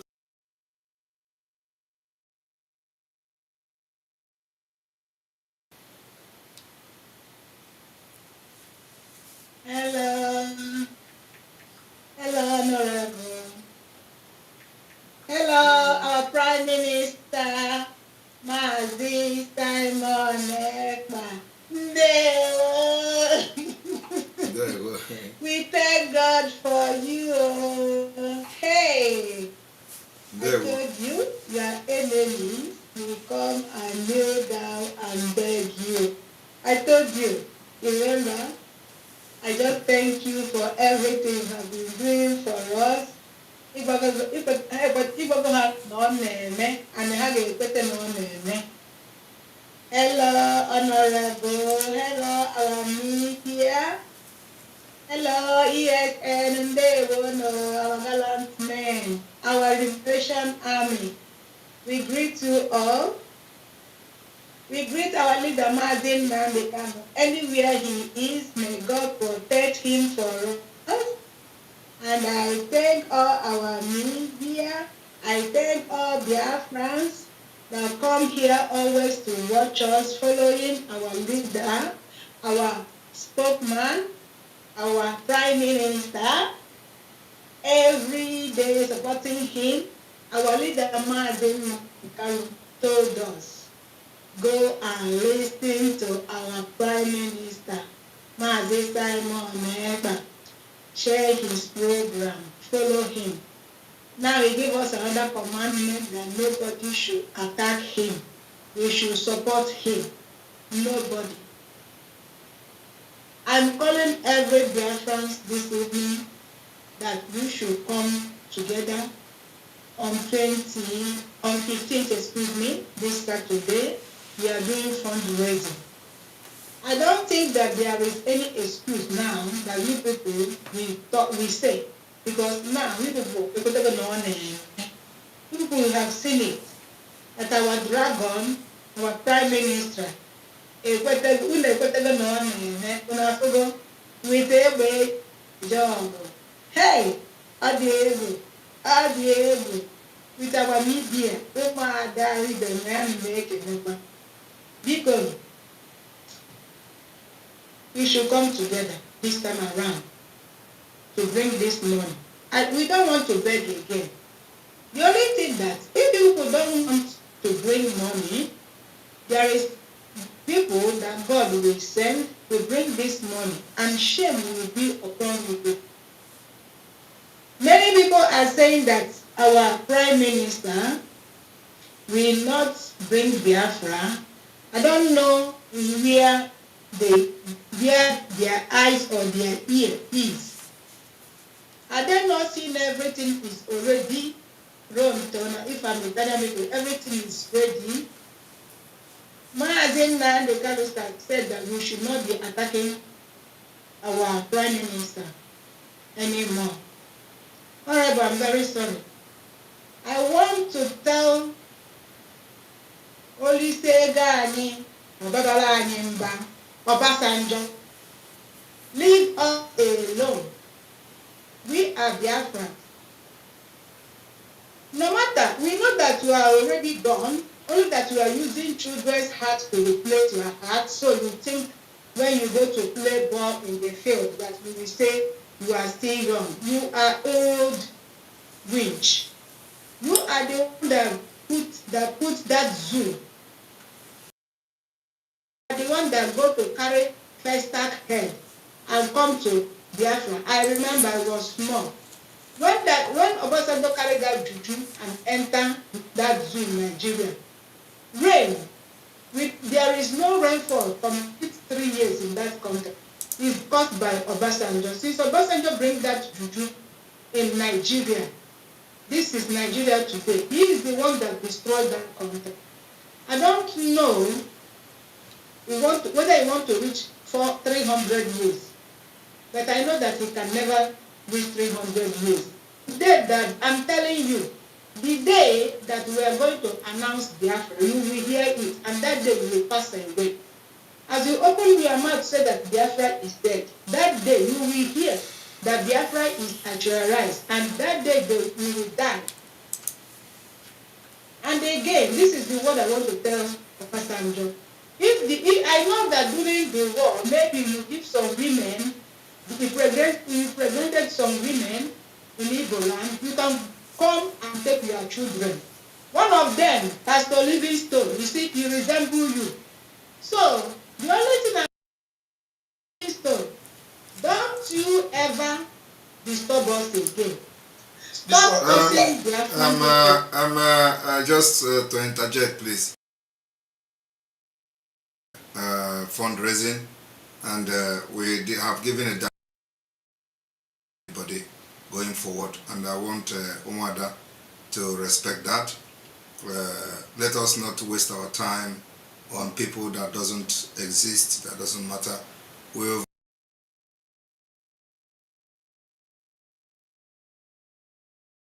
Now it is time to remain focused. Public place, let us maintain it, and but please, Umuada, I appeal to you to not talk about anybody fundraising and leave. We have changed gear now, and the gear we change now is not a distraction gear. So we understand. Thank you. Okay, shine. Maka hapụ gị na ị ga-etu ejuna, ị ga-etu oche ejuna. Ọ bụ video today. Ama m ihe mere.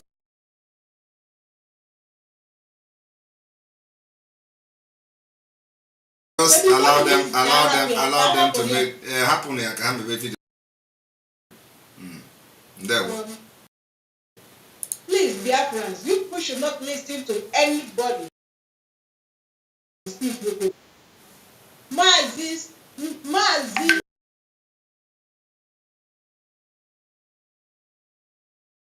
know that Simon have what. That's why he give us that command. See him or saying anything because of jealousy. That one concern. Come to this fundraising and my boots and come and follow us to enjoy.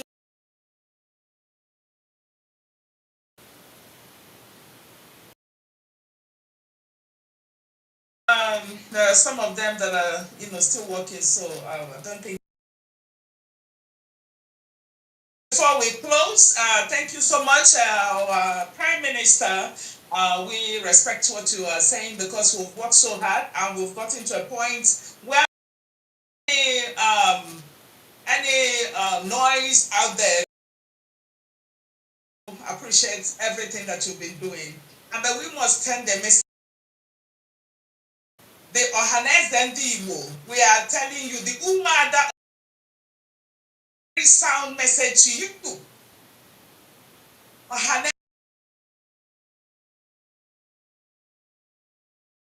of Biafra land, who are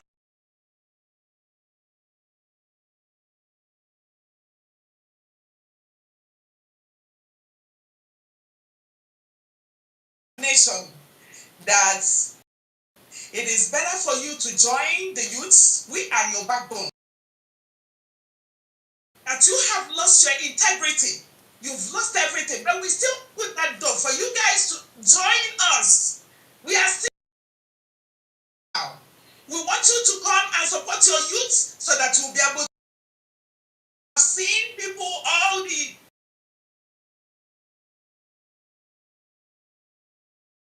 in our land and killing and burning our properties. Where is your mind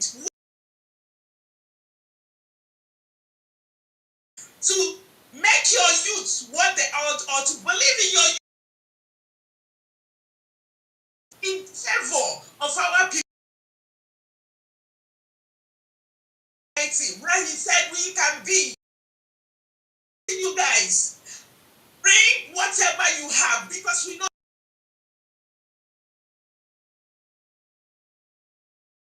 that that is the only way we can rebuild our nation. If you allow this women act that is being meted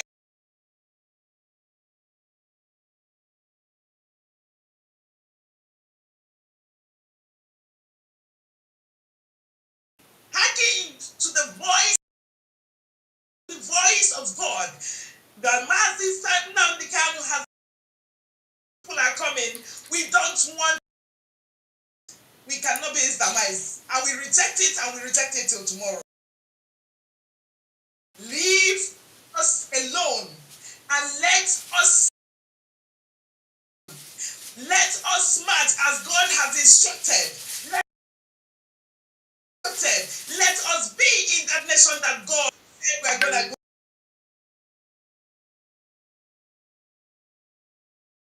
Being destroyed beyond human reasoning, human recognition, spiritually, and it's going to come to manifestation. Not to be harboring those who are coming to discourage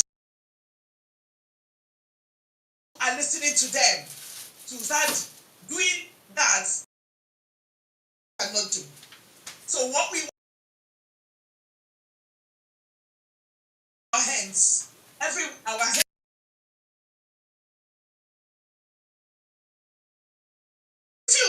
Umada of Biafra are telling you that you are going to regret it in the evening and you're going to regret it in the night, because we don't have away from this evil wind that is coming. We can never allow to be Islamized by this tender. We can never tolerate any of them to the best thing you can do is to join us. If you do not join us, you get what we have for you. It's time to take by the horn. It's now. Support your youths, support us, let us go to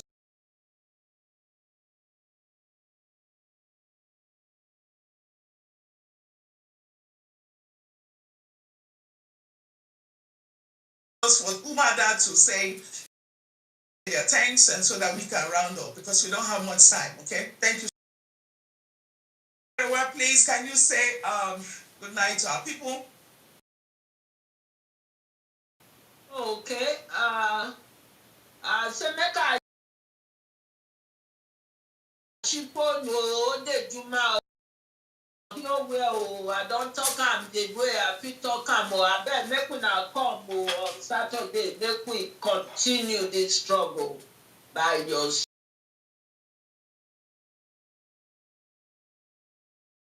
support be that. I thank you now where they support every time. And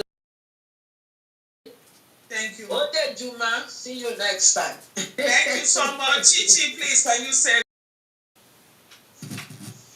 Thank you for listening to us tonight. As you are coming on Saturday, may Almighty God and bless you and give you life so that you will participate in that day. Well, Pastor, please. Ụmụ nwanne m, ụmụ Biafra, Elma, gọzie unu, every of us, bless, and we believe on day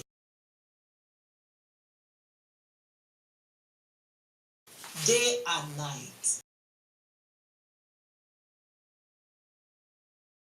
ESN, thank you.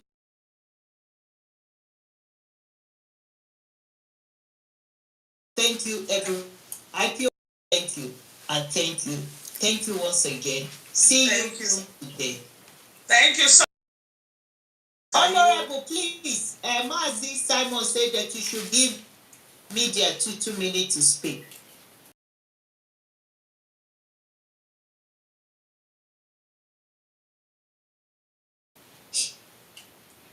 Hello, Honorable. Thank you very much. Thank you, Biafra. Please, we are waiting for you to go on and invite us so that everybody will hear the news. We are going home. Come with your mom. Thank you. And our indomitable, very articulate, very cool-headed media team. Welcome on board, please. Vam. Pastor Vam, take over the microphone. Pastor Vam is in Rome. Is he sleeping? Oh my goodness. Okay. Nah. Sonny, take over.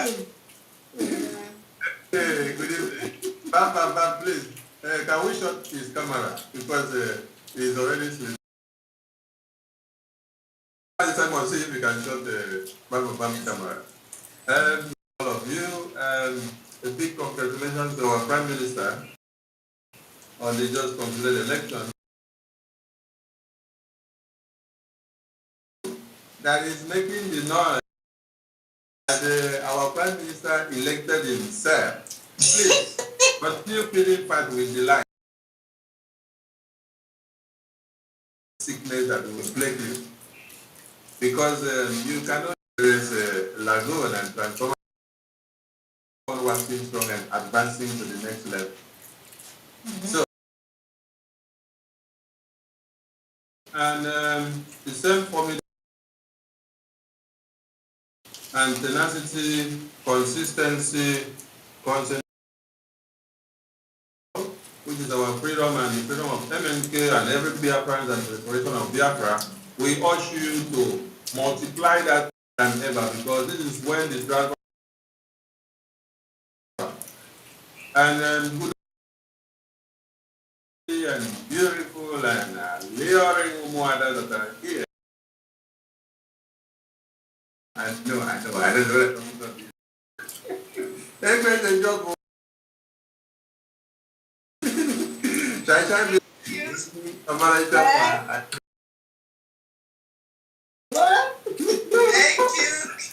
That's the rule. Thank you.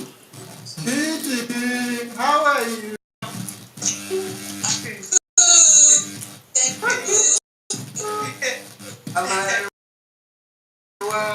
The mother of the mother that speaks with wisdom. Mama, yes. Your wisdom is so reminds us of what our father went through during the war. So your this very time is, and we can't thank you for giving us to be amongst us. You are a blessing to us. If we stop what we are, our children would have a place to go back to, and the ones we have in abroad, we will not have a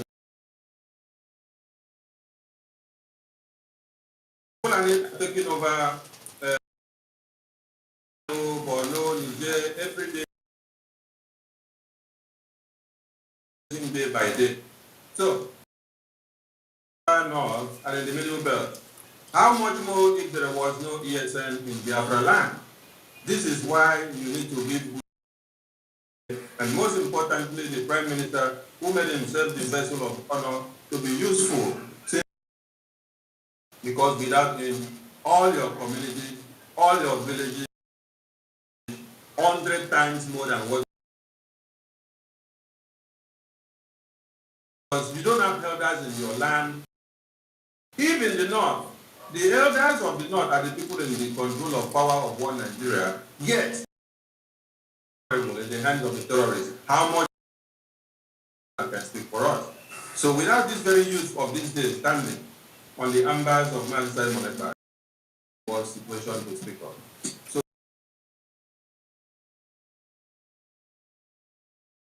the connectivity between the massacre that is ongoing in ESN, because without ESN, all of you would have been, nobody would have remembered you again, neither your generation. So, and for that flag to keep on flying, please be part and parcel of the fundraising. Not only when we have make it of 247 hours, because every logistics that is carried out, everything that at times, Simon Ekpa that you see here, the Prime Minister, Madam Azuka that you see here, Umuada here, and the rest of you are just seeing some of our faces recently now that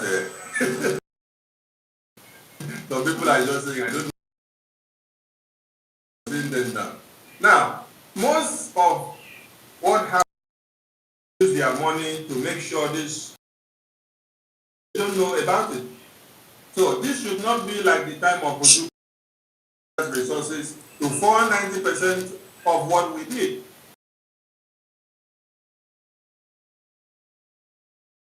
We want you to know and to also take part of. We don't want it to be like South Korea and North Korea and Kuwait and other places who were later treated as strangers in the parcel of what we are doing, so that we will have a fat share when the time comes. Freedom is our cause. Airborne, we move. Thank you, Dragon. Thank you. Thank you. Gaddafi, man, Gaddafi. Don't tell people.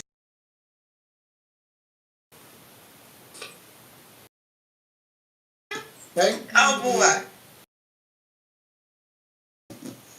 Amen. Thank you. I salute your courage. All of you that endured to this time,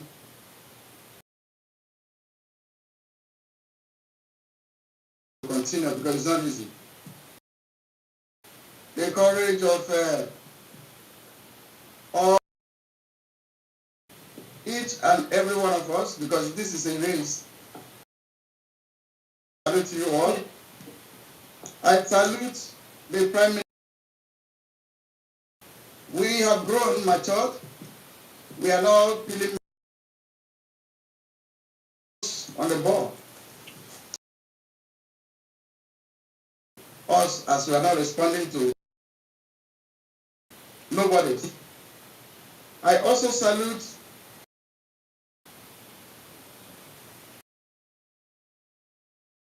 in exile. I salute. This has shown that we are making progress. I salute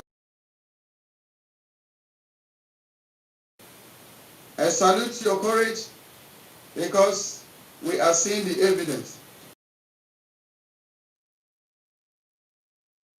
I salute the Biafran people who, regardless of the blackmail on the social media, and standing with us shoulder to shoulder They are the people that are interested to get rid of Biafra, which we promise the Biafran people. We are not rough the road may be, no matter how slippery the road may be, no matter how difficult all. As it was in the days of Noah, so shall it be. We sleep in Nigeria and wake up in Noah. People said that rain has never fallen before. People mock the ship, the ark you are building, you are wasting. But when the rain came, and God made a name for him preserved.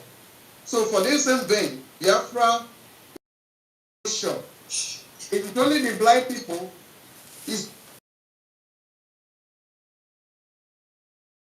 the one that are grieved, the one that think with the venoms in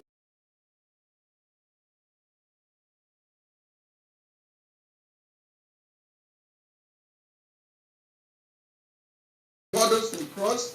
This thing will be easy for us. But to those that are determined, the Bible said, the healing in his wings. And the healing that is going to rise from Biafra, and our freedom is sure. Oh, Mother, because whom that are being conceiving this Biafran struggle, you are struggle. I salute you. Most special, I salute you.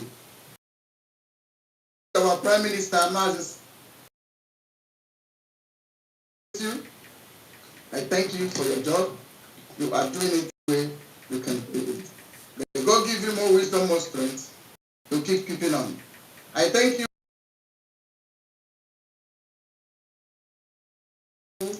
to come here in South Korea where we are. People live as a stranger in their land. They live with a visa. But they are still, when they face a time like this, they were not there to be found. Some of them ran to Russia, visa in their own land. To us. Please come out and match what the enemies are saying. Remember, anything you are doing without opposition, and the fact we have the opposition is telling us that we are doing. Thank you all for those of us that are keeping on. And I ask the grace to thank you all. I salute you. Biafra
Madam Rose, may God bless you.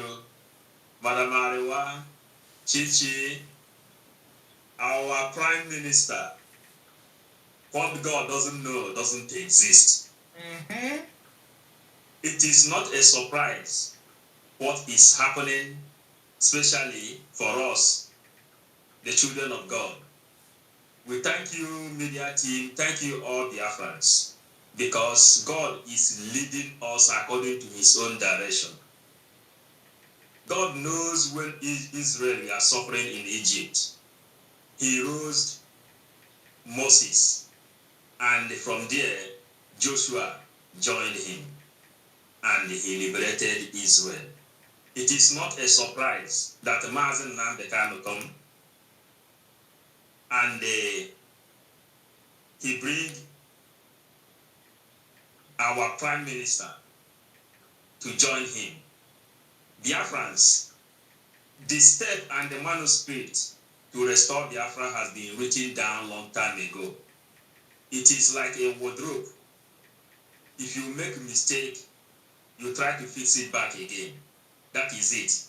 And now we have gotten it right. Our Prime Minister, we congratulate you. All Biafrans worldwide congratulate you. Umuada, Chukwukabiama, we always guide and protect you people because you are the mother of the earth. Thank you, all of us of freedom.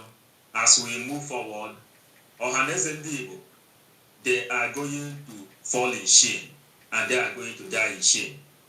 The blood of innocent Biafrans that have died will visit Obasanjo. It will visit Obasanjo, and Obasanjo will come and confess. It will happen in front of all of them before they will go to their grave. Father, Chukwukika Abiam, we thank you for the great day today. Thank you, Weje Job. Thank you, our Prime Minister. Thank you, all Omada and all of us of freedom. Thank you. Thank you, 5-5 Vision. And I want to call on Pastor Bam. You're raising your hand. We told you before, but we don't know what happened. So if you're listening, if you're hearing me, please can you turn on your video and at the same time, speak to Biafran people. I can't turn on my video. I don't know. I asked you to turn on your video. Okay. I greet you all.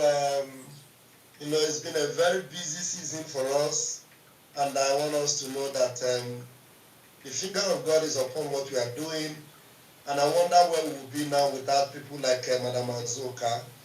You have been a force behind what we are doing, and God bear us witness that you will never lose your reward. And all these other our mothers that are backing you up and supporting you, Pastor Rose, our own Shine, and the beautiful woman, Mommy Arewa. I don't know what else to say, but heaven will be on record. But in such a time like this, we had wonderful women that stood on the line like Deborah. When some men were disappeared from the stage, we had women that did gallantly, and this will be written in the annals of the books of Biafra, that Biafra came to pass when the women came on board. And fellow Biafrans, when these our mothers call you to come, please do not hesitate. On Saturday, let us make it a mega fundraising, because that's the only reason why they are here, to encourage you that, look, we need all that is available for us to get all the ROPGs or the PGGs, whatever that is needed to stop the zoo. We need it now.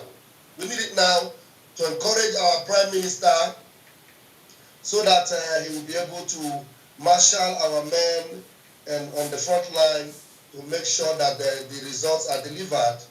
And by the grace of Chukwukabiama, Mazen Nnamdi Kanu, as he comes out, because like I told them on my broadcast, I told them that today marks it 657 days that they've been holding an innocent man. They should not allow it to get to 666. When he get to, before he get to that 666 days, Mazi Nnamdi Kanu must be let go. Because if they don't allow him to go, they are heaping up more misery upon the zoo. People like Obasanjo, you know, Okirishe will be used as a trophy to all these enemies of Biafra. Because I'm telling you the truth, we are going to win this battle. There's nothing that will stop us. Victory is guaranteed for us. And when Umuada is on board, hey, good yo. You know, something great is about to happen. Thank you. Yes, so. Much. Thank you so much, Eboeje Job. We are grateful that we have you. And Thank you. God bless you all. Now, Thank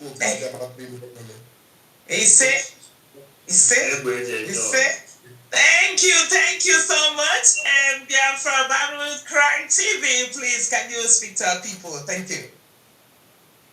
My people, God bless you all. Thank you for this new development of the day. Actually, I'm so excited to be here today because I count it as a day which the Chukwuka never have met, and he did rejoice and be glad in it. First of all, thank you, Madam Anzoka Job. You know, our people said behind every successful man there is a woman. You know, whenever I see you, I remember that adage. And I want to thank Umuada in general, Sister Caroline and Sister Pastor Rose Allen, Mama Josephine Arowa, Sister Shishi and Co. And again, who again would like, if not our Prime Minister, I said congratulations. May Chukwuka continue to bless you, to keep you, give you good health, good energy you are devoting on this thing. It's so fireful. When I see your energy, you know, under pressure, I so much admire it. And I say, may Chukwuka continue to increase you and multiply the kind of wisdom that is given to Solomon unto you. Even let the wisdom that will rest upon you surpass the one of Solomon. Because when people always give scenario of someone who has wisdom on earth, they say Solomon, but the one we have, you know, ask Chukwuka to give you, I don't think it can be found anywhere. You have, you know, just overtaking them, and no matter all the bullets coming from here and here and attack, you keep on moving. So, it's so encouraging that you, up till now, that you have not been distracted. It means that you have a mission, you have been ordained for this mission. And congratulations for everything you are doing. The development of creating the Biafra government in Ekpa, that one is amazing. And appointing the main staff body who are piloting this thing, who are behind you, who are supporting you. I congratulate everybody honestly. So Biafrans all over the world, wherever you are watching us now, know that the gospel has passed to us through our leader Mazi Nnamdi Kanu. From the beginning, he said, Biafra is our religion, and here in Biafra is where we worship. Forget about any organization who came out to serve Janjaweed before, who always go to Asoro. And we know that one of the broadcasts our leader broadcast one time ago, he said, woe unto them who go to Abuja to seek for this benefit. I think he read that from Jeremiah. And what we have to say now is that what we have at hand now, we have to engage in economic power. The economic power we're going to engage in this contribution we are making, the ESM fundraising, and all that is very, very important. But our people said, so we have to engage in fundraising, which is our financial power. So when the enemy are buying Facebook, buying Google, buying all the social media, buying even UN and all that. So what we need is collective efforts to defeat these demons. Because there are more than demon even, because as it is, the demon is flying up and down, going about looking for who will devour. knowing fully well that the same demon has defeated our brethren who are in the world. The people who are in the world are the people who go to the Asoro to collect benefit. When they collect, they came back and said, oh, look, we have to be careful. There's nothing like Biafra. Just look at where Obasanjo came to say in Biafra land after slaughtering millions of Biafrans and arresting the Biafra generals and hand them over to Gowon. The reason why God kept Gowon and Obasanjo alive is for one reason, for them to use their eyes to see the actualization of Biafra, which I know they will be alive by Chukwu Kikabiam, so that they will see it and they will be dismayed, be ashamed, be clothed with multitude of dismay. That's all we have to say now. So ESM fundraising is coming.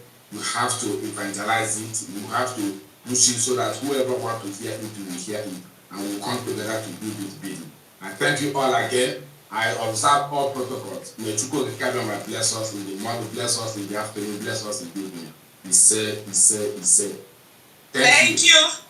Thank you so much. And yes, our Prime Minister. Please greet Adolo for us. She has blessed us with mighty speakers. I don't know how to Kunama. Thank you so much for being with us. Yes. And our Prime Minister, on behalf of Umada, please, we want to see your face because we want to make a proclamation here.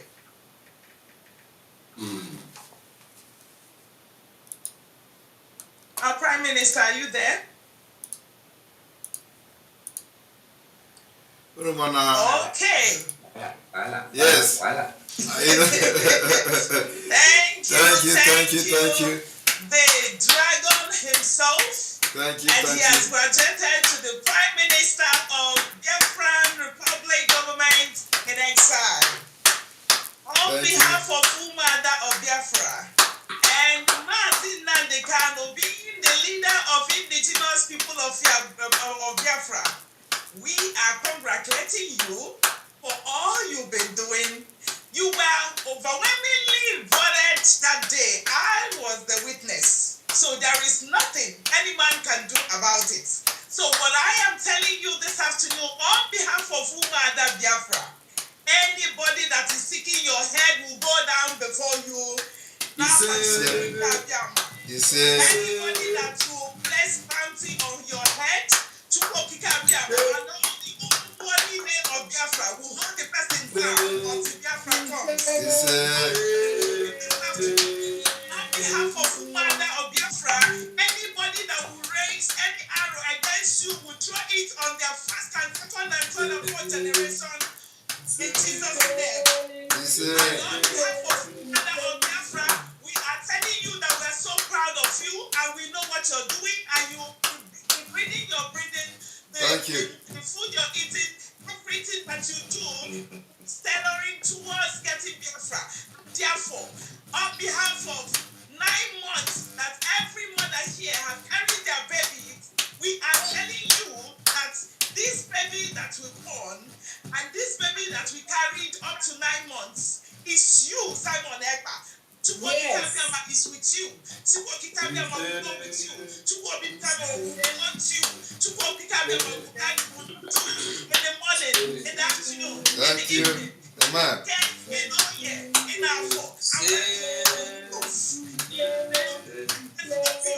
We are speaking. We are using our voice in our children ways. We are telling you, no man, not even a man that has not been born, that's you from achieving Biafra. And anybody, a politician,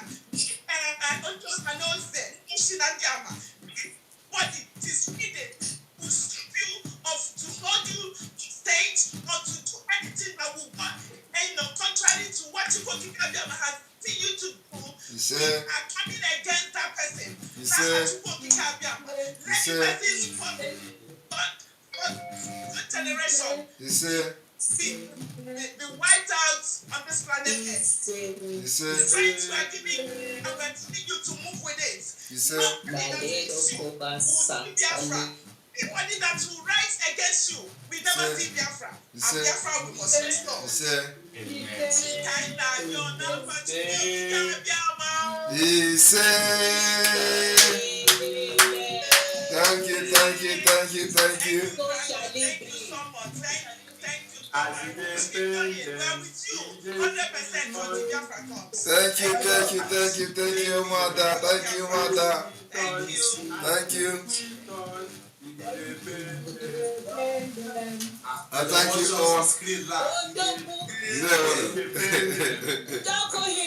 Yes. We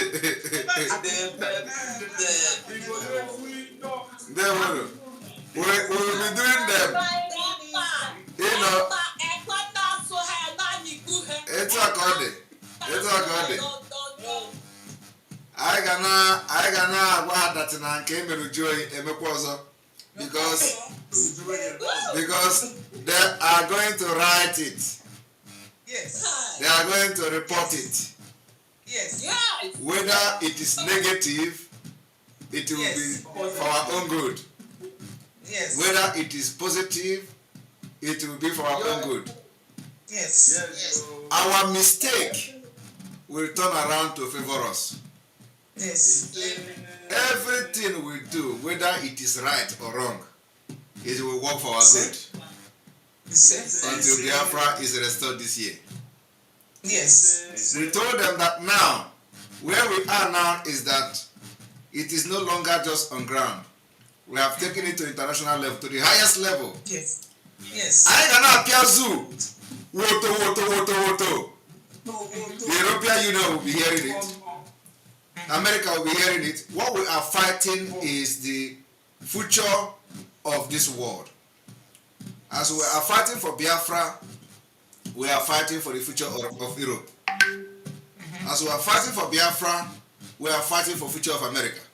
Everybody should understand that if we allow Nigeria to continue to be a country, you wake up one day and your relatives, your siblings that will be traveling from Frankfurt to Holland, the plane will be hijacked or bombed by terrorists that will be sponsored from people in Nigeria.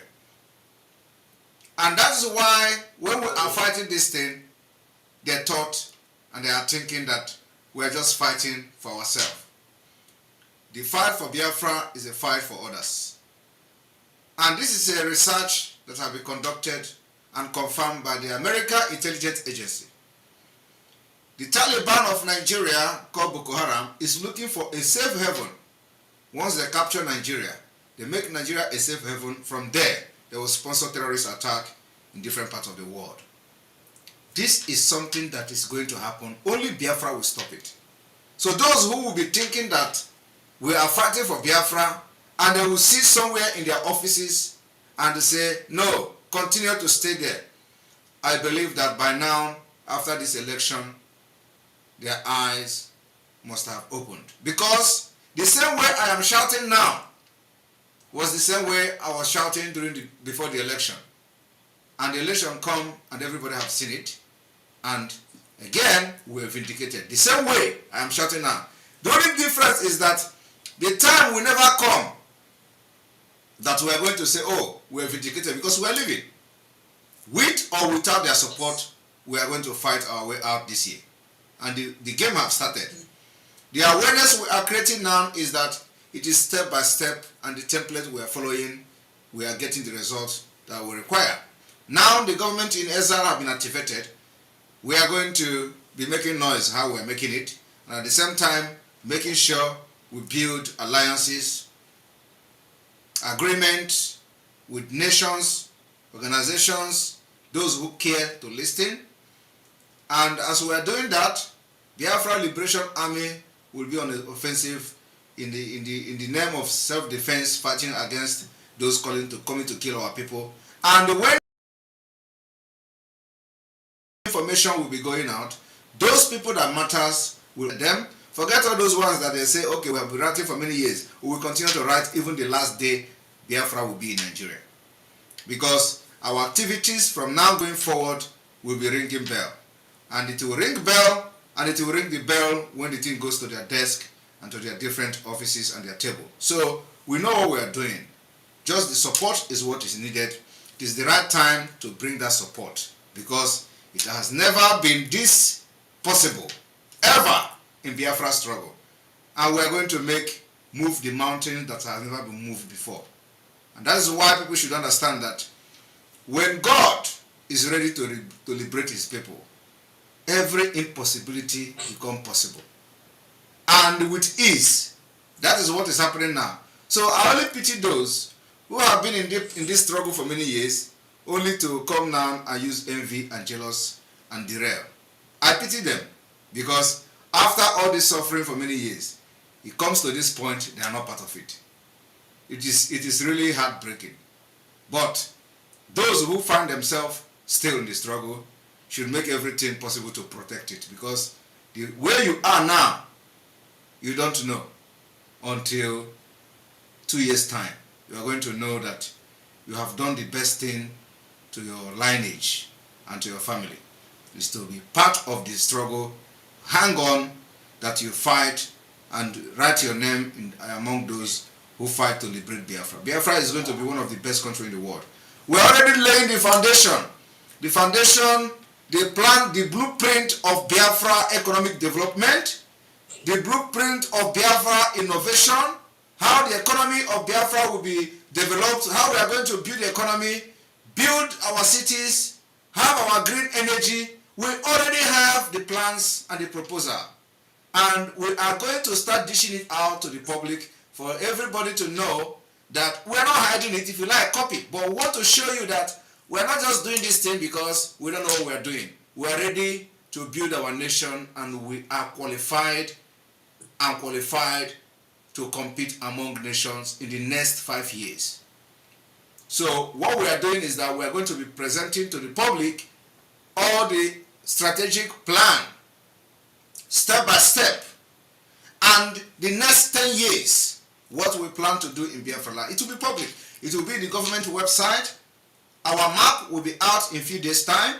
For those asking, what is your map, what is your map? I believe if you have an issue, come and dispute the map when it is going to be released. And let us tell you that your people that speak for you have accepted to be part of Biafra. And of course, it is not a must. When the referendum comes, everybody is going to vote. And we are looking up to that, because with the latest development from the United Nations, the comment, it's left for us now to put pressure on them to understand that that comment that came from them cannot just be wiped under the carpet. There must be a solution to it. We must discuss it. We must talk about it until we find a solution to the ethnic, religious, and demographic fault lines that the election have revealed to the United Nations. Very, very important. Thank you all. Prime Minister, thank you so much. And our Prime Minister, please, I want to announce this. From next week, Wednesday, Umada will have your own YouTube link, okay? And we're going to share it to YouTube channel, sorry. And we're going to share the link to the media team so that they can circulate it, okay? For Wednesday, that will be the first day we're going to launch it. And welcome each and every one of you to come there and then join us and on our interactive session. That will happen, okay? Live. Thank you so much. Thank you. Yes. You know your name is Ekpa. Ekpa. Yes. What is inside this Ekpa is Biafra. When you get to the destination, you open That's it. Yes. Oh, yeah, no. Yeah. Whoever like this, John. Yes. Yes. So, all right. Thank you very much, everyone. And may God bless you. Thank you. Good night. Good night. Good night. Good night. Good night. Thank you.